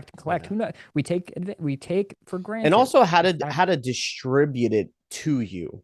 That's properly, right, without you getting also confused. But we take, and let me just say that we take for granted the fact that we have YouTube and we have websites. We have archive.org and all these different types of websites that give us this information. It's so important. And just as easily, the Thanos snap comes in and it's all gone. Yep. My little Marvel people. I'm not even that big on Marvel. Let me just. No, dude, fucking Dragon Ball Z all day. Predators, Spawn. I don't know. I think I just know that. That's that's why. No, Marvel's fine, but it's become talk about manosphere bullshit. But you know what, dude? Don't fucking talk shit about Thanos, bro. But I showed you I showed you the Eternals, right? Right. Bro, that was some Sumerian shit right there. Right. I was actually a good. If you know how, if you have eyes to see, it's actually a really good movie. Yes. Yeah. Um. Oh, Okay. and let me add to that. Right. Yeah. With one of let's get a little not to, it's not that we're not being lighthearted, but just to sidebar here. Hmm. When you really begin to almost change the way you think and you start seeing things almost in not so much of a serious tone, even though you should be serious about this stuff, your ability to see symbolism and to connect dots in your own Hmm. way becomes such a, like, what an add-on that is to experiencing media and movies and music and looking Yes. at album arts and looking at images and all that. All of a sudden you've trained your mind, and I'm telling you, I give props to, here he goes talking about the stars again. Yep, I give props to astrology because it gets you to utilize that right brain of like, Hmm. oh wow, symbols, they have multiple meanings, they make this, and you go read a Dion Fortune book or some occult book or whatever, and then you go watch a movie like The Eternals, or you go watch the Cube from 1997. That's a plug right there, go watch it. Hmm. um And go you're watch going, oh Pi. my god, which I haven't watched yet, but Yeah. it, I'm gonna throw it in there because like wow, like that was slept on. But yeah, I'm looking forward to that. you have to understand what Fibonacci and Pi is anyway. But yeah, dude, like honestly, it you learn to appreciate that shit a lot more because one of my favorite comedians who has a podcast, Chris Delia, the Congratulations and Lifeline podcast and stuff like that. Like, dude, that's fucking comedy, first of all, but he's just rambling, speaking his shit. But like he also understands the fact that it's like, hey man, like there's so much that can be like understood and you could learn about yourself just through the art of communication and community. Um, but anyway, I'm not gonna get off track here. So in that book, right, when we're talking about this hierarchical system, right, and maybe the origin points of it and how we got from there to here, right, it said, and I could give more context to it, and if you really want more, because I'm not going to be able to go into it in this video, then obviously you could comment us and message us on either social media or hit up our email and stuff like that, and we'll find a way to kind of get this information to you. But it said that in order to save the time occupied by a laborious rebuilding, certain of the perfected entities of the previous life wave undertook the task of handing over to humanity the fruits of their evolution. So once again, we're talking about fertility here, right? We're talking about this continuation of creation. Gia, real quick, you Uh-huh. have this on the computer, right? Yeah. Oh yeah, Share you're the, right. I share do. the Let screen. me show it. Let me show it. You're right. You're right. Yeah. And I, you know what? I'm actually going to show the book form of it. Yeah. Say anything you maybe want to say as far as what I'm actually introducing here as I pull up this book. Yeah. Well, one, Dion Fortune, the proper book, because there's two names for the book, two versions, is you have Sane Occultism, right? And so this book goes in and breaks down kind of what we're doing right now in a way, right? She's an occultist, she's a writer, author, teacher, and she's, I think, graduated from some mystery school and all of that. And she does a great job at taking specific occulted knowledge and she demystifies it, right? And think about the word mystify, mist, it's misty. It's misty out. Can't see shit, right? And it's because it's hidden. So yeah, she does a really good job at saying, even when she talks about astrology being, it's like you're on a ship and astrology is this map of the ship, and not the literal one where sailors use the stars, but it's like your vessel, your body, your soul is the ship. And all astrology is almost like the compass, the guide, and the map. And it's showing you where you're heading and where you need to go. What's the proper place where you're going to have most value and your resources. And she gives this long, elongated metaphor on the fact that, you know, astrology in itself is only a guide, but there's many ways to use it and to see it. And a lot of occulted knowledge is like that. You are supposed to go through initiations and mystery schools because they have to prime your mind. It's all about starting with how you think first, what your understanding is, understanding is on your beliefs on, are there things beyond this realm and all of that. Like the Rosicrucians are really big on that. Your first stage is going, well, okay, so where are you at in your mind? And the initiation process, which she explains, is more so based on the fact that they have to bring you through these stepping stones so you are ready to hear this knowledge in this specific way. Now, we're kind of attempting to be a modernized version of this. Not that Dion Fortune was the exact, say, bit of motivation that we got to start doing this. This has been on our mind since I think we've started, which we're still kind of cultivating this mindset or into what it is, how we want to teach, what we want to talk about, what intro music we want to use. Sorry. We'll keep it. We'll keep that. Hold on to it. You're so ass hurt. I'm not. I don't really care at all. But transmute. But yeah, so alchemy, right? I'm alchemizing that nonsense that was in our comments feed. So Dion Fortune does a great job at taking really intricate and symbolized occulted works, and she makes it absolutely grounded and easy. That's why the book is called Sane Occultism, which I highly recommend to anyone. If I were to have a book to say, well, where do I start? You know what? Don't jump into astrology right away. If you want to use it for novelty purposes, or if you want to learn about your chart, fine. I'm not saying don't do that stuff, but I'm saying if you want to be a real esotericist, or you want to understand the full 360, you're here not to just know your chart, know the transits, and what the collective has to do on this energy. Like, yes, that's extremely important, but there's so many different facets. Back in ancient Greece, by the way, another sidebar, back in ancient Greece, it was normal. Like, mystery schools were kind of more of a public thing, I think, at first. I think it was more public, but it was more so almost a necessity. Like, these were actual universities where you went and you learned mysteries of the universe, sacred geometry, real math, polymaths. Polymaths was like it's the pre-Mason organization, right? Yeah, and everything, when it has power or knowledge or value, and you could turn it into power or value or whatever, can be infiltrated and it could be used against. There's a polarity point. But being a polymath was someone who, by the word math, just in an ancient definition, just means learning. Poly means multiple, right? So multiple learnings. And it was a normal thing. It was an everyday thing. If you were to just go learn, say, astrology and not kind of broaden your horizons, even into numerology and gematria or sacred geometry, whatever it is, then what you're doing is you're just being kind of this, oh, well, I'm just going to study. It's like if you were to go to school, it's like, I'm just going to study math.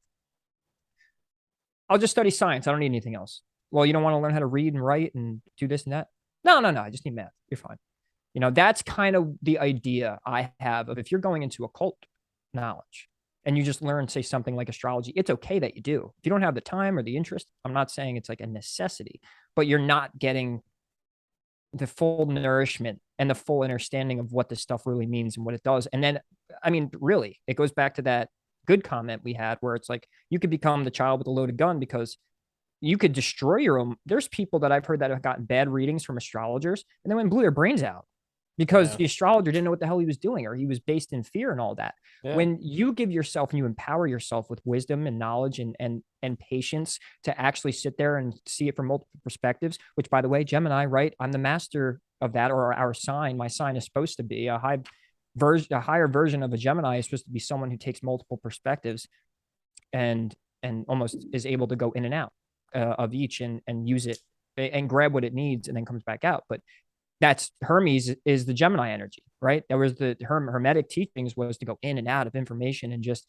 understand all the things about the universe. So that's, if you notice what I'm pinpointing here, is it's necessary to go beyond just one aspect of the occult. I'm talking to the conspiracy theorists too. I'm talking to the people who look at symbolism, I'm talking to astrology. I'm talking to all of it. So anyway, sorry, I'm ranting now. So Gio, I'm sure at this point, if you didn't have the book, I'd blow my brains out. It's up. All right. Anyway, all right. Sidebar over. So rant over. So ready. So I'm gonna start it here, right? And just for okay, that's not what I wanted. All right, hold on. Let's zoom back out so we can get into it. Oh, no. Okay, ready. So, all right, here we go. Let us consider first The condition of humanity at the time the menace began to appear upon the physical plane, it was far lower than that of the most primitive savage intelligence being, essentially animal in type, for it was the function of the manus to assist in the development of those faculties which are characteristically human and distinguish us from our younger brethren, the animals. The manus themselves had evolved in previous evolution, and then it was their function to assist humanity rapidly to recapitulate the evolutionary experiences which should bring them abreast of the level at which their predecessors withdrew from the physical. So that humanity should take up the work of the planet where the lords of mind laid it down in order to save the time occupied by a laborious rebuilding. Certain of the perfected entities of the previous life wave undertook the task of handing over to humanity the fruits of their evolution. Humanity had only reached the stage of perceptive consciousness. That is to say, it could form mental images which were linked in memory sequences. It had now become necessary that conceptive consciousness should be developed so that the memory images could be synthesized into the generalizations. The manus, by means of suggestion or thought transference, planted ideas in human consciousness, and the men chosen for this operation, once having experienced the apprehension of a concept and realized the possibility of this form of thought, were soon able to construct other syntheses of images for themselves, and they were made assiduously to practice the process under the instructors, just as aspirants of the present time are made to practice the intuitional thought of the abstract planes. Now, one, you may be asking, what is a manus, right? Well, let's go to this. Hold on. This is funny. This is what got me. It's funny. This is not what I was looking for as when it came to manus. Yeah, it's usually what happens, right? The distal part of the forelimb of a vertebrae, including the wrist or hand of, or the carpus or forefoot, right? Anatomy, the wrist, whatever, blah, blah, blah, blah, blah, blah, blah, the distal part, right? That's not the ancient understanding of what a manus is, right? But the manus is the joint almost. It is that distal part, right? That's connected to the ultimate point. I'm sorry for those that are listening to the audio of this, but what I'm doing is I'm pointing to my wrist and going up my arm to the shoulder, to the neck, to the heart. But the point is that that distal part is very much so the junction of which all that is coming from. But it is not the all that of which it's coming from. It is part of it, which therefore it is all of it, but it is not it, so to say. But it is going to be the 360, the spiral motion, the all-encompassing part of what that is going to do in that sort of sense. But what this is saying, right, is when it says, let us consider the first form of the first condition of humanity at the time of the manus, is that the fact that man existed. It doesn't matter. Even if man didn't exist during the time of the men of renown on this earth, the men of renown still existed at the time of physical man on this physical plane. And that may look different than what we see now with man walking on this earth, right? Very similar, but very different at the same time.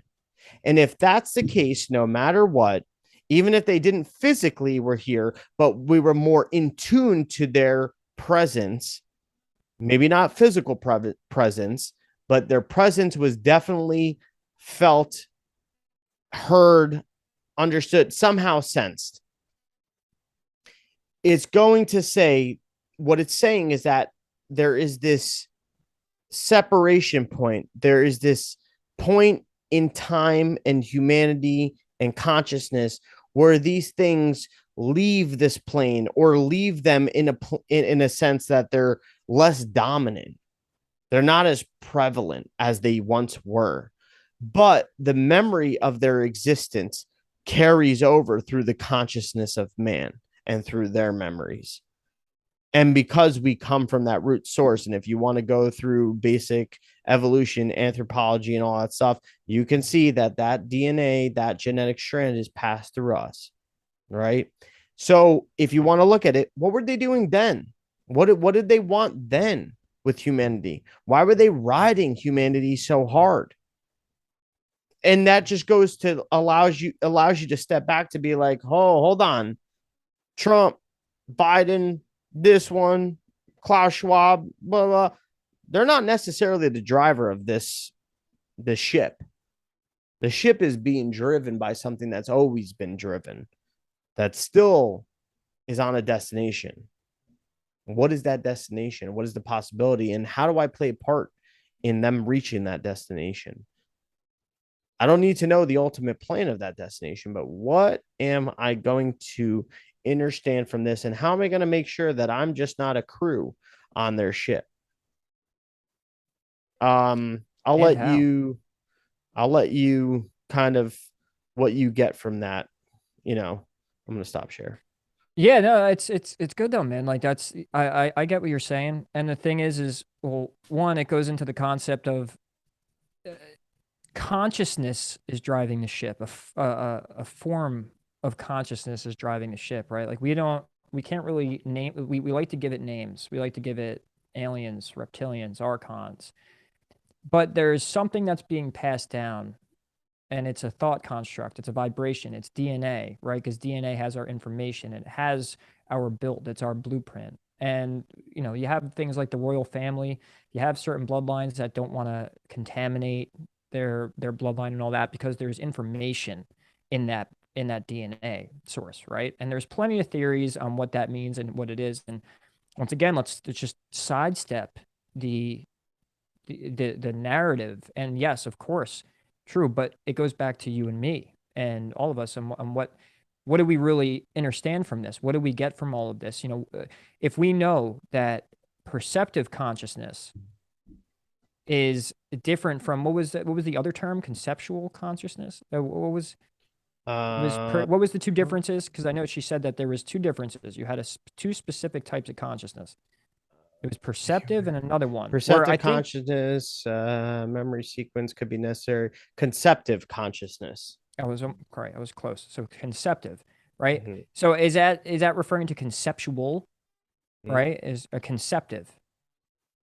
So I'm sure it does. So perception, you're perceiving things as a certain way, and then you have a concept of certain. There's two different things, right? Like it's the ability to break something down without really getting attached to a narrative, but just seeing it for what it is and how it's possible. So what I'm saying is,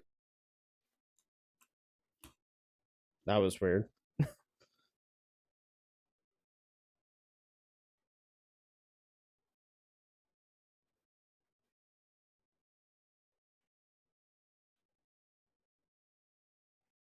of these Klaus Schwabs and Bill Gates and all that other stuff. But there's a memory. There's a memory and an order in this DNA that's being passed down over and over again. And history tends to repeat itself. So not as this is the only place that memory can repeat itself. There's also memory in the ether and when we look at astrology is almost a bookkeeping service of that memory too, of things playing out in reality. So the way I see it is the theories it's great to have, like, I'm beating up the narrative, but I'm really I'm beating it in everyone's head though, that like the narrative is somewhat important, but it's secondary.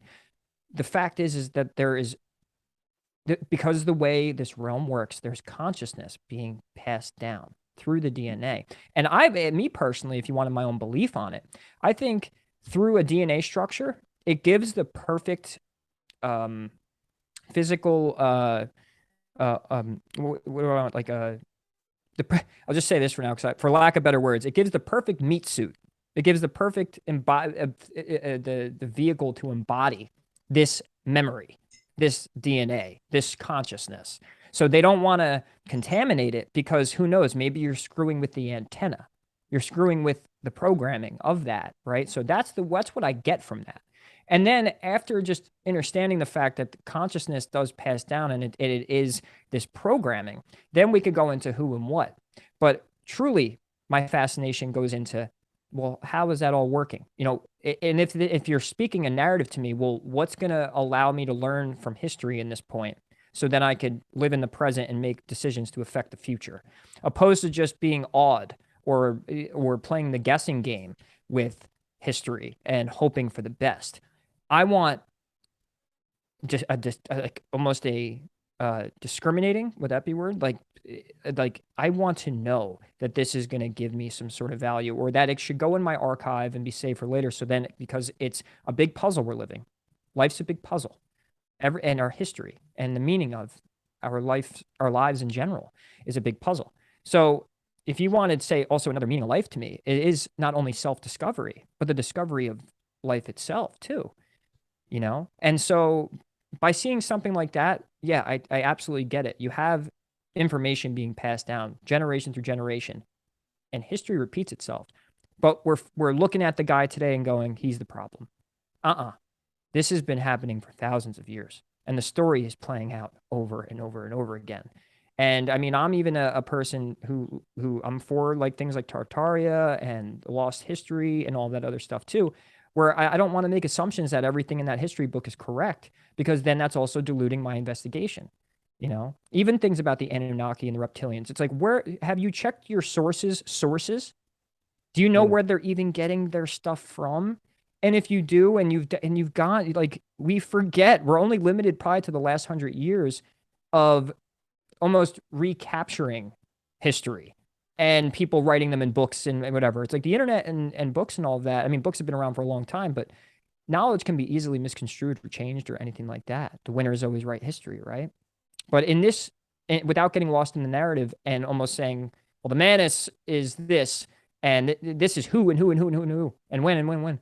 I want to know what and how, what's going on there. And to me, through our genetic build, through our astrological charts, through our human design, information is somehow integrating and passing itself down and reliving itself, whether it's us with our own past lives, whether it's humanity with its history. But yeah, I mean, that's really what I got from that. And on top of that, like a genetic saving royal family, like a harboring of genetics, the royal family, to me also is a group consciousness, right? Like there is a vibrational family that gets created. We all have them. We call them our friends. We call them sometimes our family, but we have vibrational families, soul families, because we all vibrate the same. Bro, I vibe with that motherfucker, you know? And that leads me real quick into a quick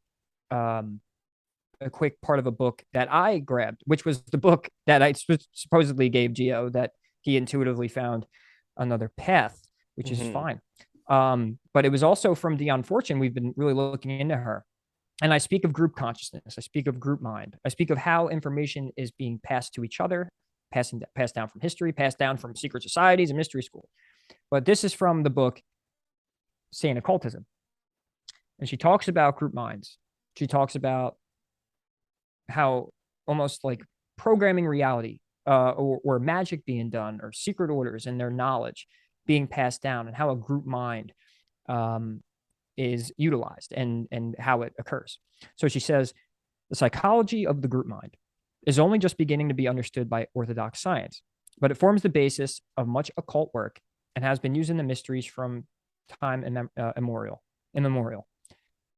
Ritual depends upon two things for its validity: the proper contacting of the unseen powers and the formation of a group mind on the physical planes. That is why the Master Jesus declared, if 2 or 3 be gathered together in my name, there am I in the midst of them, and why the church will not permit the Eucharist to be celebrated unless 2 or 3 be present. And that's because the church is basically a cult.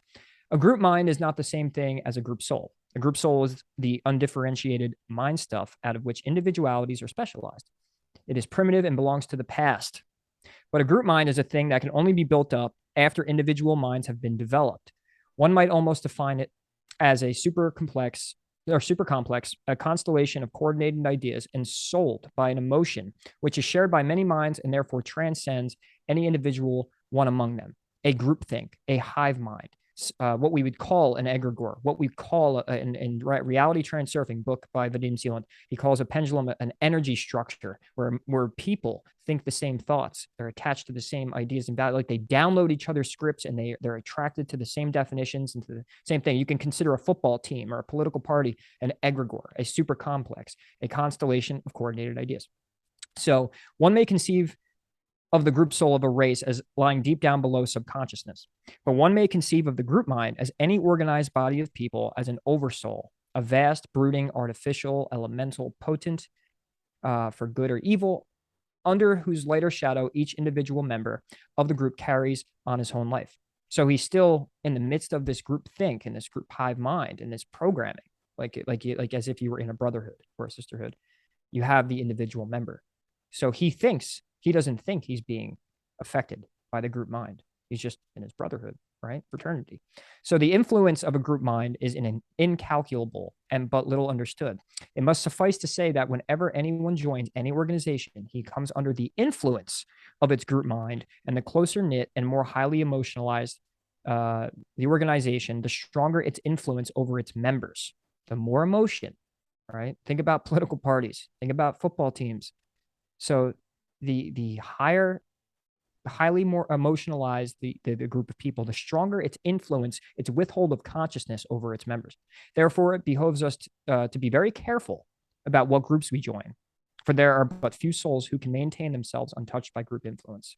So let us also remember that whenever we join a group, we shoulder our share of the group karma. Whatever has gone on in the past leaves its mark behind it. And if the group can point to a long and noble line of just men made perfect by its discipline, the group mind shines by its own light and confers a benison of all who are privileged to share in its influence. Basically, if you got good karma, good dharma from a group and you're a part of it, you share that wealth. But if it has back debts to pay off, such as the karma generated by a holy inquisition or a phase of debased phallic worship, the initiate will find that he is called upon to do his share in the payment of those debts, just as the inheritor of an encumbered estate has to consent to his income going to pay off the mortgages. Now, for now, I'll stop off there and we could reflect and also expand. But yeah, so to me, I've always been fascinated. Matt McKinley put as much as I haven't agreed with his work as of late, he put it in my mind last year about the whole download thing. How people run off scripts. When you have someone who's called a conspiracy theorist, someone who talks about 9/11, someone who talks about COVID, how it all happened, what's going on right now, the conspiracies, right? That very famous word or infamous word is there's the downloads, there's the scripts. There's when you show someone a piece of evidence, the cognitive dissonance is so strong that sometimes it doesn't even look like cognitive dissonance. It's not even rational. Sometimes even in my mind, when I'm showing someone a piece of content or I'm bringing up something and they're like, no, they completely disregard, but I gave them valid information and they will not. And to me, what this book is saying, once you have signed the contract spiritually with a group of people and you become a part of that group, you have now signed in fucking blood at that point that you are a part of this and you share the karma of that group. There's information being passed to all of us by what we allow, what we sign to, what we say. I am this. I am a Tampa Bay Bucks fan, which I am. I wear that badge even when they were shitty and now when they're great with Tom Brady. I've been a fan since 1998. Whenever Keyshawn Johnson, you can look at whatever. I know you're not going to be interested, but like whenever Keyshawn Johnson went to the Bucks, I proudly wear that badge. I am part of that group mind. Whatever entails that. I have agreed to that, but consciously, right? And that goes with anything else. Why have I not picked a political party? Because I don't want to share the karma. I don't want to share the thoughts and ideas and the frequencies and the energy. I don't want an energy cord going to these people. And I don't want them to influence me. But we don't know that this is happening. Here's my point, right? That's why this book is vital. We don't know this is happening. We think it's malarkey, bullshit. That's not real. Absolutely is. Wi-Fi is the proof. The fact that the moon controls the tides, all that whole thing, information's being passed. And let's say, because I am being very objective on it and being like, yeah, it's true. I totally believe that. But if you could fucking backtalk me and give me enough evidence and give me a new way to think, I'm that person. I'm that open. That's what we got to practice. But up to this point, no, you can't tell me that this is wrong because you can't prove it. Just like I technically I can only give the examples. It goes on. There's this part of the occult where you have to cross the line of faith, and almost like, you know what, I'm going with this and I'm going to ride with it. And as soon as you open that door, at least from my experience, it gives you more and it gives you more and it gives you more. But if you're going to be part of that group mind that shuts down the flat earthers and shuts down the right, and this one shuts down the left and all that, you're going to be fed that information that those people think. You're going to be connected to the iCloud of those motherfuckers. You're going to be you're going to be in the hive. So you have to be careful what you agree to. Are you just in the gematria community? Are you just in it?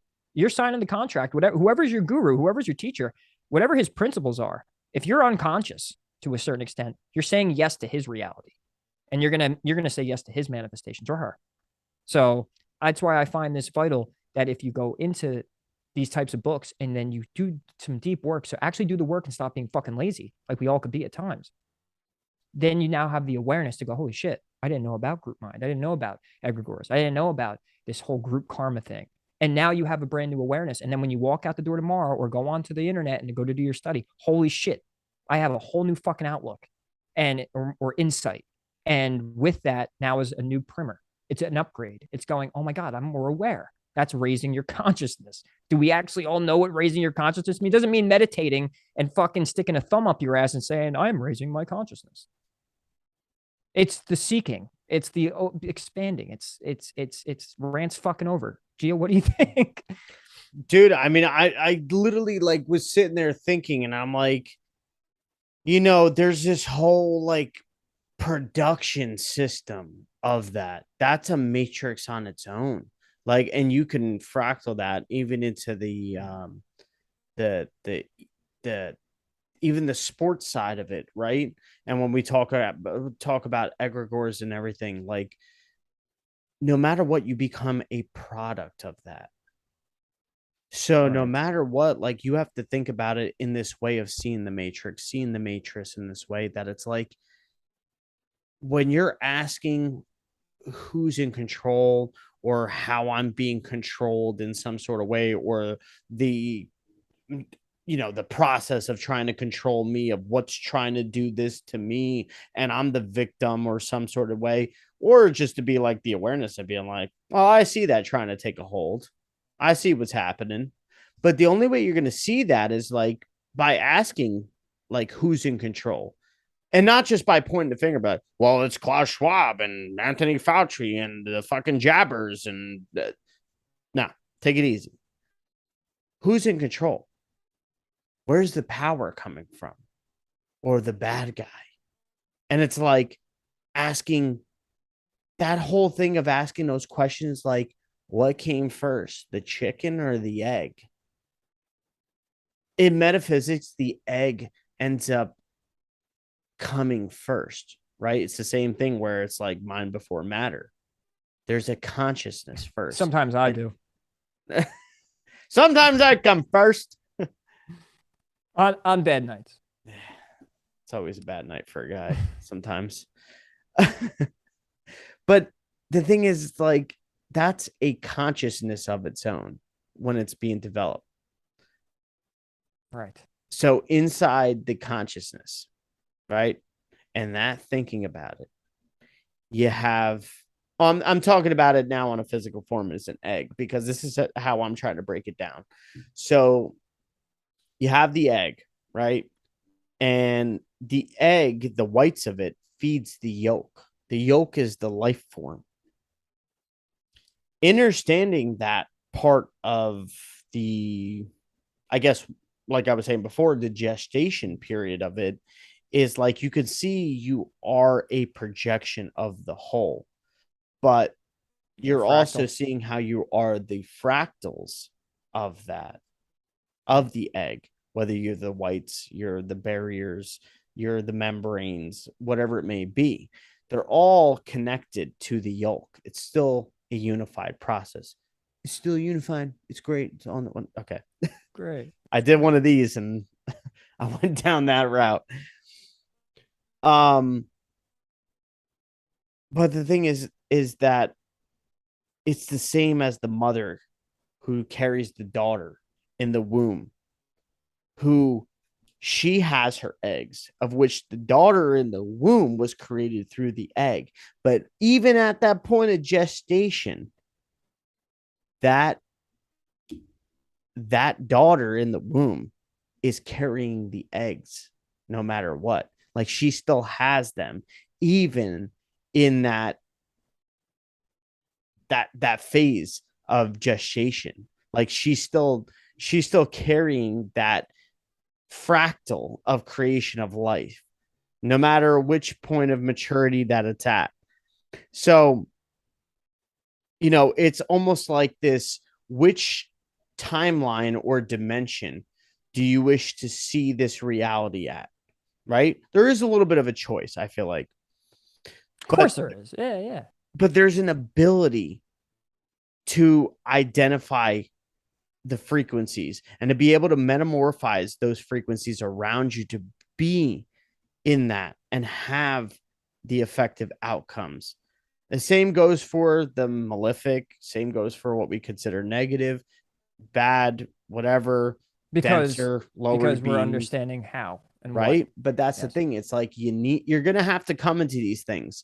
And no matter what, that might have a little bit, even the awareness of it, right?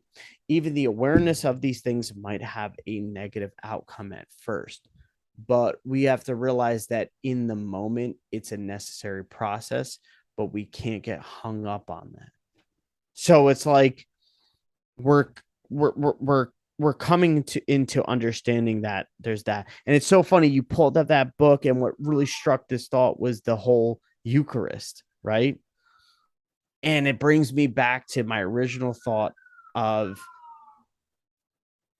police. It brings me back to my original thought of how these entities, beings, no matter how you look at them through history, ancient teachings, no matter what, they always needed some sort of vehicle. And that vehicle always somehow ultimately turned to some sort of physical or human nature. So therefore, it's like a frequency. Yeah. There's a developed portal within. And the portal within is the Eucharist. Like Jesus, drink my flesh. Eat my flesh, drink my blood, right? And then it's also like you eat this fish, and that's, you're bringing that. If it smells like fish, I don't eat it. I mean, hey, I love my seafood. Don't bash my. No, actually, yeah, no sushi. Carry on. Sorry. No, but it's like, but even the same thing, you have that same narrative. This is where you start making those parallel connections. You have the uruk with the beef and the cattle, and it's like you are what you eat or consume. It's not just about the physical consumption. Now, I mean, a lot of times we've brought it to that point about the physical consumption, but now that we're looking at it in this way, it's also about the mental and the spiritual consumption. So our spirituality overall, what I've been trying to get at is that our spirituality has been a war, and humans' energy has allowed the creation of portals, basically, for beings or entities to either be removed from this plane or to be invoked into this plane. But no matter what, they have a resonance already here, or a memory, to interject.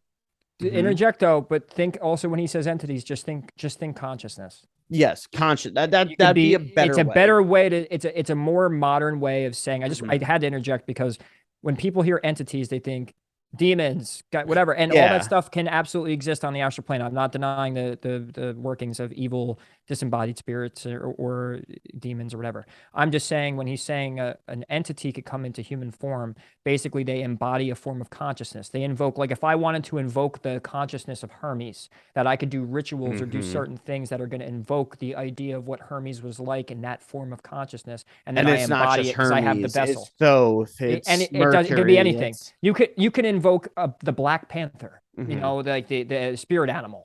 You can invoke anything that has a spirit and has a certain quality and characteristic. And with that, what he's saying is these entities can carry on because the consciousness keeps entering vessels.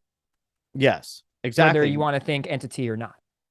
Because they are the vehicle through the planes almost, and more so in the physical plane. And we'll get to the why in a bit, but when the thing is, though, ultimately when we come to a certain understanding of the entities that have been the men of renown, the fallen angels, the Nephilim, the seraphim, whatever it may be, right?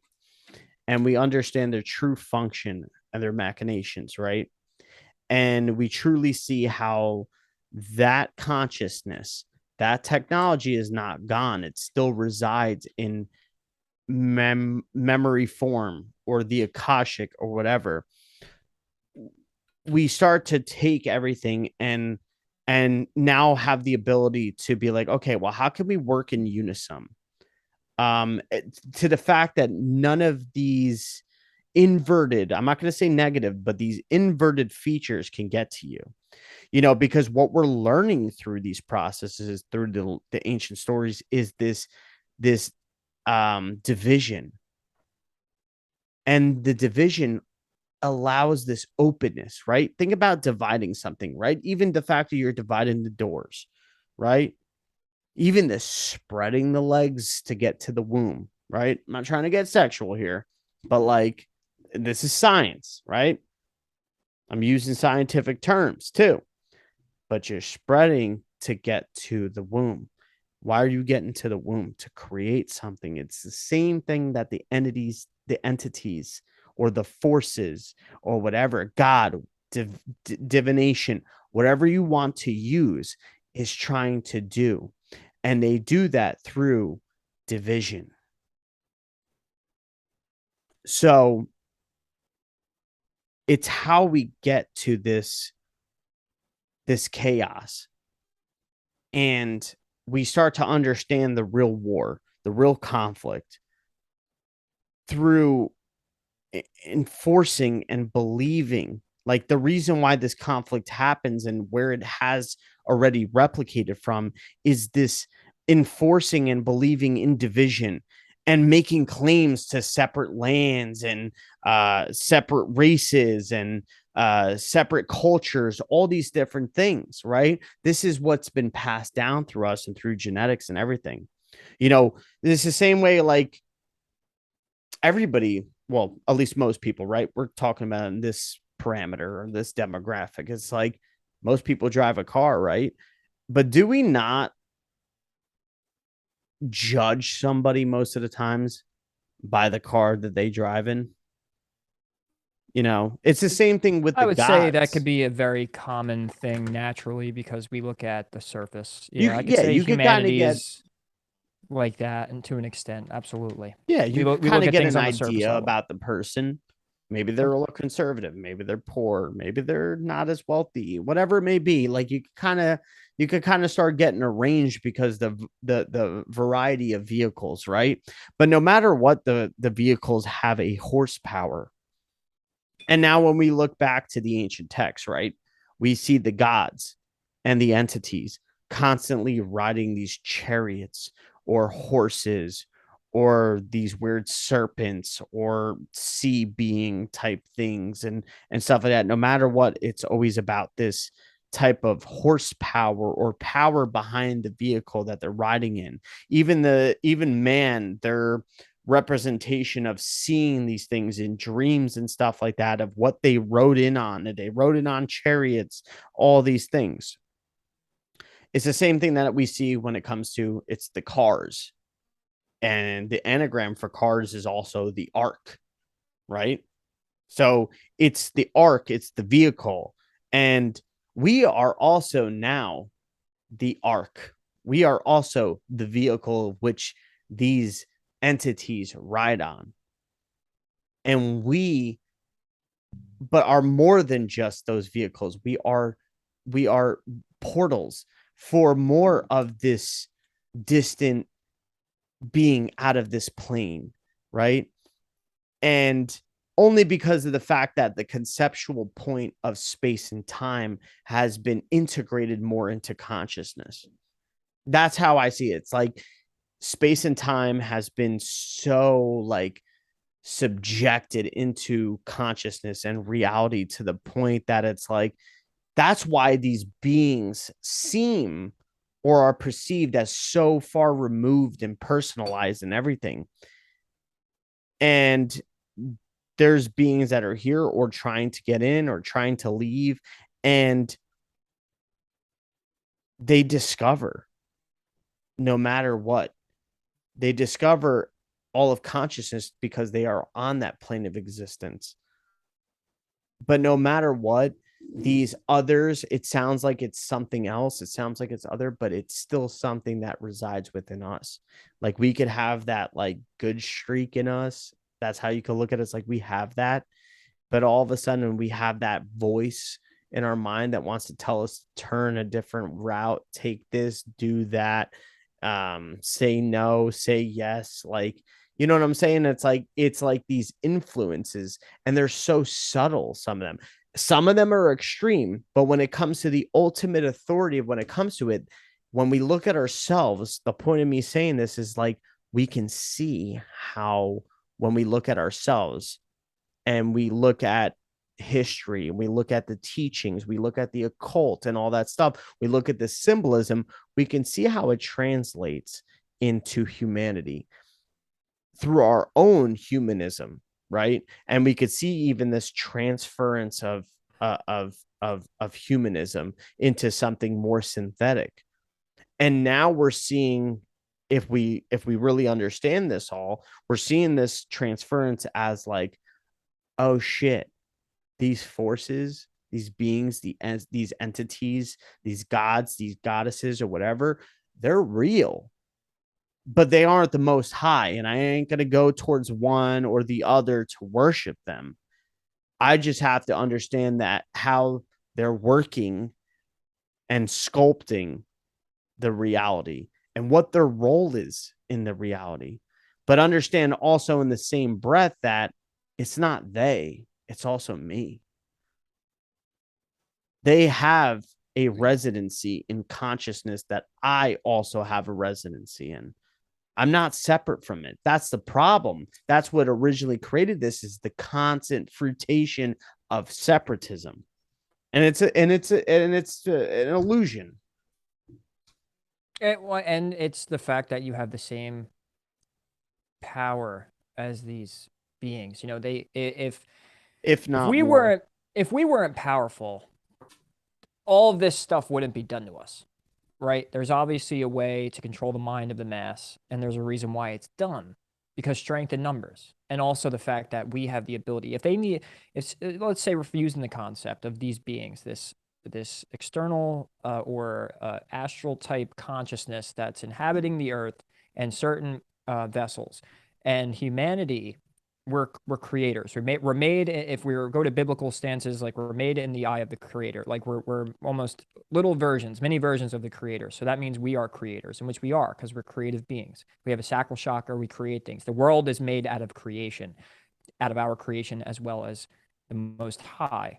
So by taking that concept, because we're creators as well, what I take from that is the fact that it's using the idea of this consciousness affecting ours and energy being transferred by this specific consciousness, that we're creating reality, and it or they or whatever you want to call it needs us to do it. So we have to be very aware of what we're agreeing to. It's my point before on contracts you're signing, because when you're signing certain contracts, when you're agreeing to something and you're unaware of what you're signing, you know, it's like they always say, how many times, just simple life of like, you better look over the, you know, the contract and look through, because if you sign your name, you don't know what you're signing up for. You have to learn how to read the contracts. And in this form, the way to read the contract is understanding the occult world and the astral world, how things work metaphysically. And this is going to be our emphasis, but we are going to, as we go on, it's going to be more of getting detailed on specific things. Like I do believe when we talk on 9/11, which of course we have to be careful about how we talk about that, it's going into things like sigil magic and the form of an evil or a parasitic consciousness doing specific things and how weird things line up astrologically and things tied to the tarot and all of that. And then you go, here we go, conspiracy theorists. Like, here's your programming. There's your full of shit attitude because it's the block. And but the thing is if once you've broken the threshold and understand a lot of the things in the occult, and you go find the evidence. If you look for the evidence, it will find you. What you seek is seeking you. I Rumi the man for that. Wow, or God, I don't know. Is Rumi even a guy? But it's a good quote, and I believe it. And so if you've shut down and you just are once again locked into your narrative, the universe tends to mirror that back to you. So you're going to constantly see the narrative you're putting out in everything. You know, your RAS turns on, and all of a sudden, yeah, but the Jesuits, yeah, but the Illuminati, yeah, but the reptilians, yeah, but the Archons. A lot of that stuff potentially and most likely true.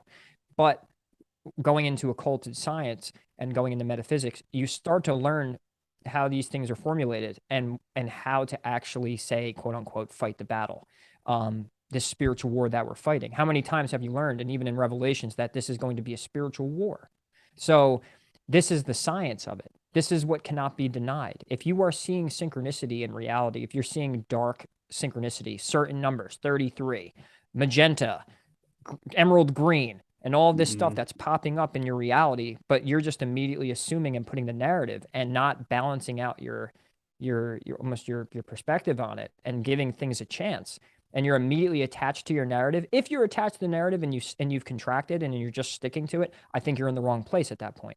You might have grabbed great data, you might have good insight, you might have you can archive that and say, okay, this is going to be useful for later on, but what else can I look here? Okay, I've hit a brick wall. Now I'm just yelling and going in circles and saying it's this, it's that, it's this, it's that, back and forth, that. You know, even people who get tied into the archon thing, that's the dangerous part of that theory. Yeah. Is because then when you start looking at these beings that come into the body, or this alien force that's affecting the, you know, it's tied to the government, it's a humanity, you know, there's a hopelessness. You're walking a thin line there with a lot of people, because people are so easily they fall into fear so easy, and they also fall into like, I can't do anything about it type of mindset, where yet going back into the machinations of the way the world works on a metaphysical level, now you're giving you're empowering yourself at that point, right? You're learning how it all works, because then you now know how to defend yourself. You now know how to actually create reality and co-create and almost put up that firewall. I know you said you'd like that metaphor I gave a while ago, which is like, you need to give yourself a spiritual firewall.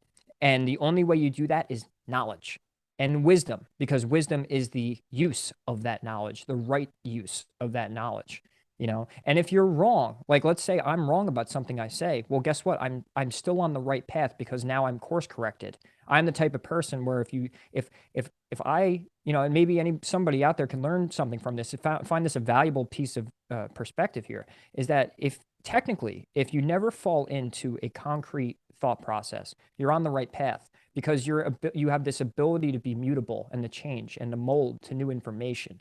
You don't really have cognitive dissonance, because you're not attached to an idea. You're not fully embodied from an outside source or consciousness. Your DNA is healing itself. You're raising your vibration. You're tapping in to your actual higher self. That's the higher self.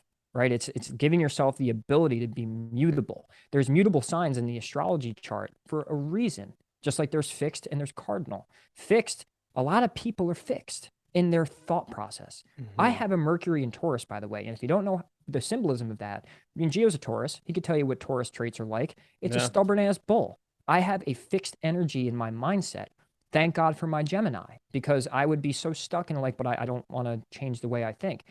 But because of the mutability, you need that. You need that character trait to further if people are out there thinking we're fighting a spiritual war, well, guess what? A spiritual war isn't fought on the physical plane. It's only played out on the physical plane, but it's fought in the spiritual plane. And what's the spiritual plane? The plane of emotions and thoughts and beliefs. The fourth dimension. Right. We want to talk about fifth dimension all the time. Well, fifth, I think I feel like the fourth is more of time, and the astral realm has no time. It is right, like what you're saying is right. Well, the blend of the third and the fourth, from what I've learned, the blend of the third and the fourth is the emotions. From the human experience, emotion allows you to go from physical experience and taking the vehicle of emotion into a sense of perception, which allows that perception to run into a fifth dimensional thing or go lower. Right.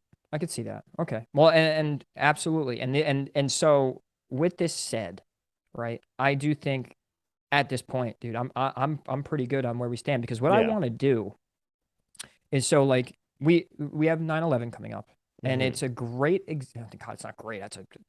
It's a prime example.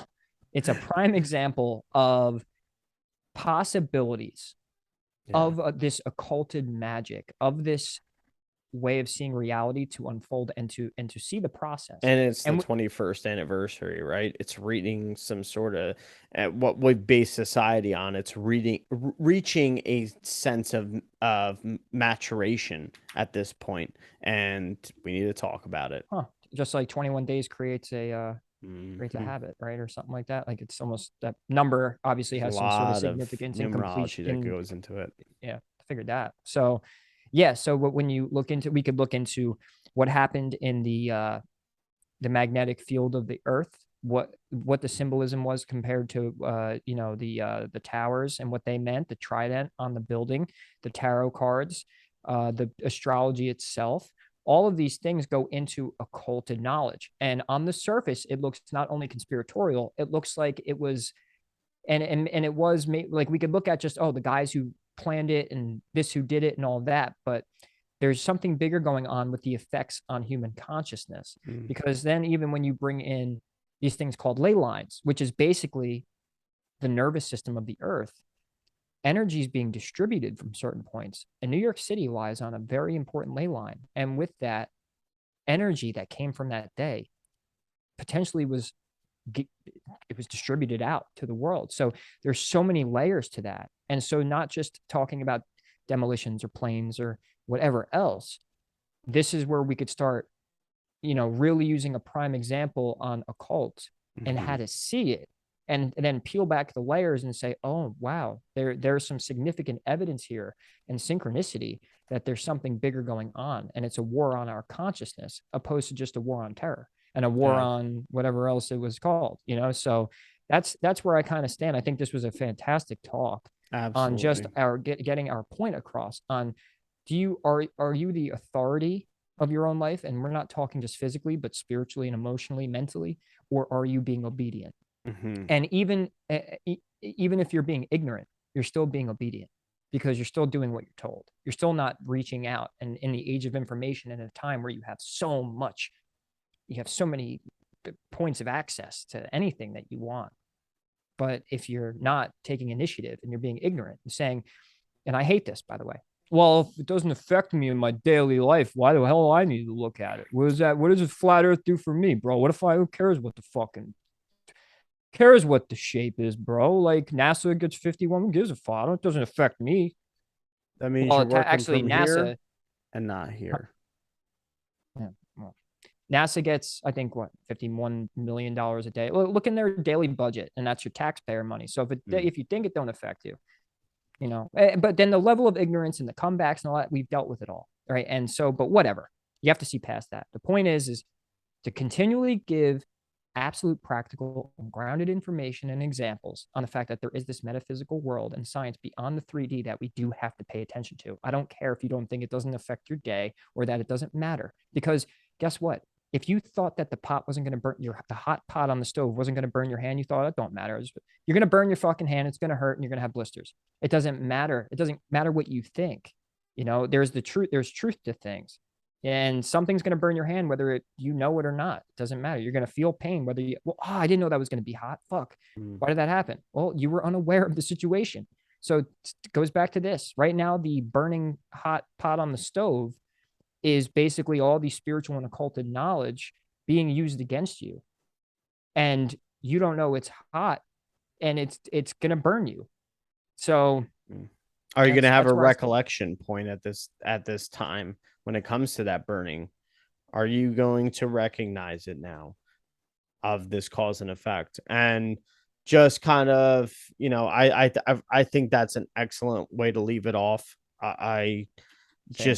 just to say a little bit more on that is like, for those that feel that the symbolism almost feels intrusive in your life, and you don't know why, or you just like kind of like, well, what the fuck do I do with this symbolism? It's speaking out to me at this point, and or it just keeps showing up. just It's keeps just, oh, showing why do up, I always right? see 33? Why do I always see, why Yeah. was it the twins on the day Saturn was in Gemini opposed Pluto, and there's a tower card and the hangman card, and Mm. and all this stuff, like why do these symbols, why are they there? Why are they speaking to me? So sorry, carry Yeah, on. no, you're good. I mean, that's the thing. It's like we're going to go further into that, right? Into the whys and what to do with that and all these perceptions that come up and everything and the possibilities. But like to me, I look at it this way.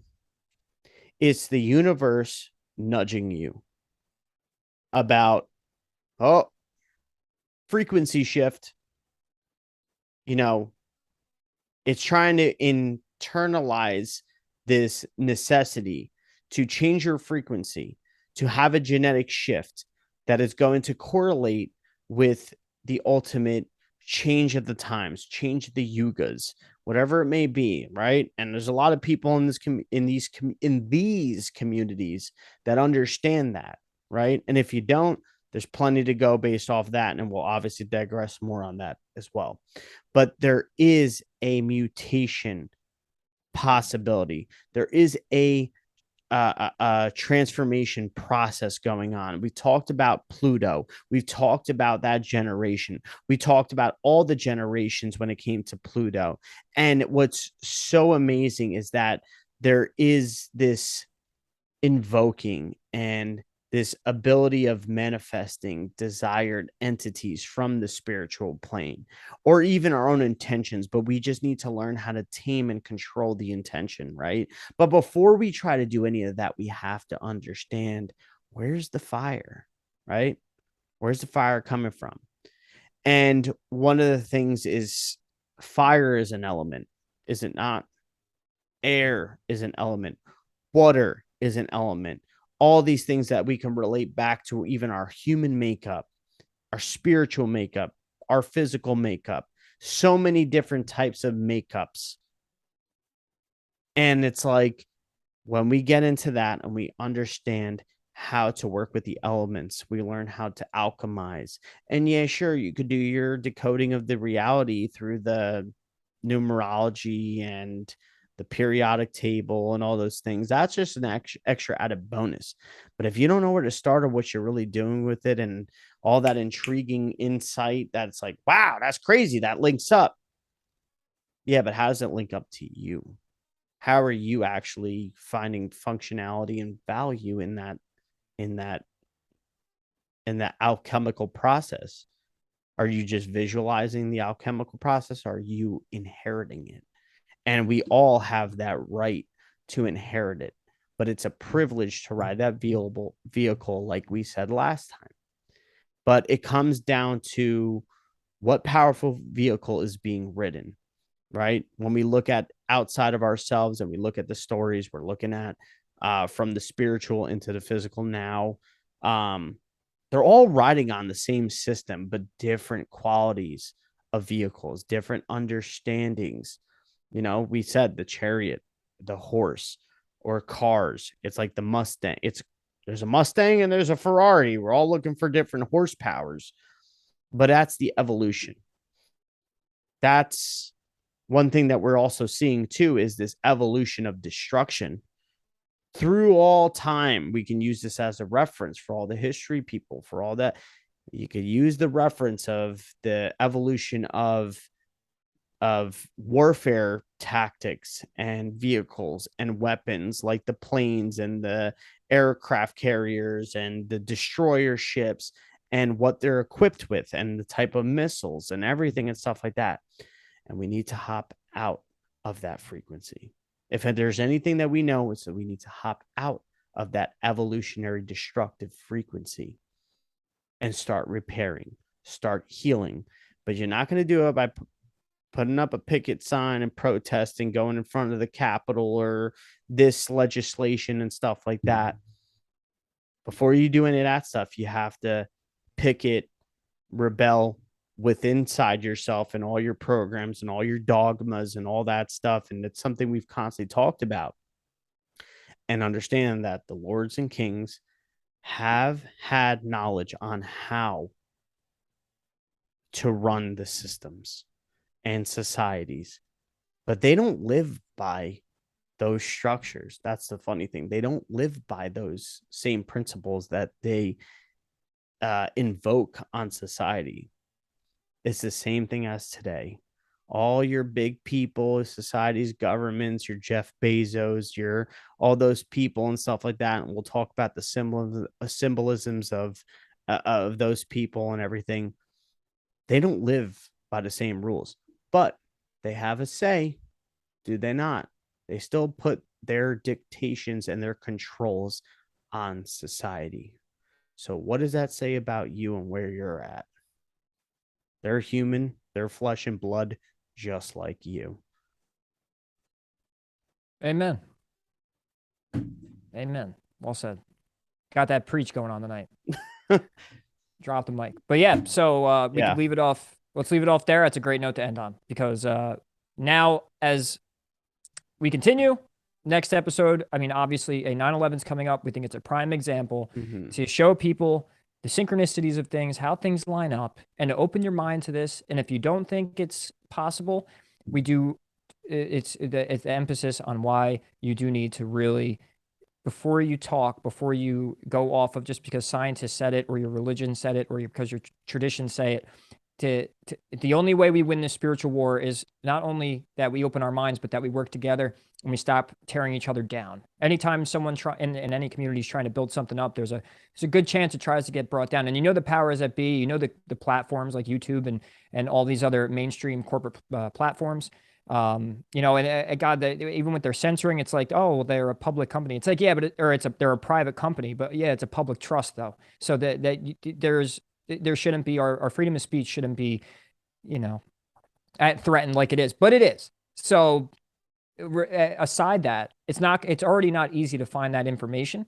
So we have to talk about it now. Let's give the examples now. Let's share our information and our knowledge, everything with each other now. Because if we don't team up soon, that or potentially that we won't have these platforms to speak as freely, and it's already been debilitated as is. So it's like almost like just push your ego aside. I don't give a fuck about and we'll any talk of your about beliefs. Ego. We'll talk about that's that. fine. Yeah, and there's a separation there because ego is necessary, but the rational mind always wants to take the driver's seat. I don't think the ego and the rational mind are the same thing. The ego is completely that's your personal persona, that's your rising sign in an astrology chart. But your rational mind, that's a robot.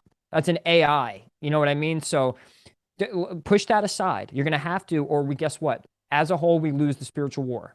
You know, and you don't know who's out there, who's an agent or someone who's just so low in consciousness that they think they're right. Don't trust anybody, but if it doesn't vibrate, you know, are you checking in with your emotions? Are you checking in with the spiritual side of things? But if you're going off of that rational mind, that AI concrete brain, and you're just going off of what you learned in school and science class and what your elite media gives you, guess what? I mean, if you care about your children, your grandchildren, your family, your friends, all that, we're going to have to win the spiritual war, which it means cooperation. It means cohesion in the sense of all the chaos that's occurring. And with the chaos magic that has actually been applied onto all of us gives us the reason why we need to actually know the occult, because it's like as if we have an enemy and there's a weapon being used against us and we don't know what that weapon is, but it's just somehow our people are dying or just somehow we keep losing this war. We're never on the winning side of things. We never get a win. Anytime we point out some crazy, what's crazy to somebody, a conspiracy or a great point on, say, what the earth is. And the fact is, I am a flat earther because I think we are in a realm. I think it's made for us. We're in the Garden of Eden. But guess what? If I say that, I'm already a crackpot to some of you out there. And guess doesn't matter to me, because that with that AI rational brain, you're not winning that spiritual war.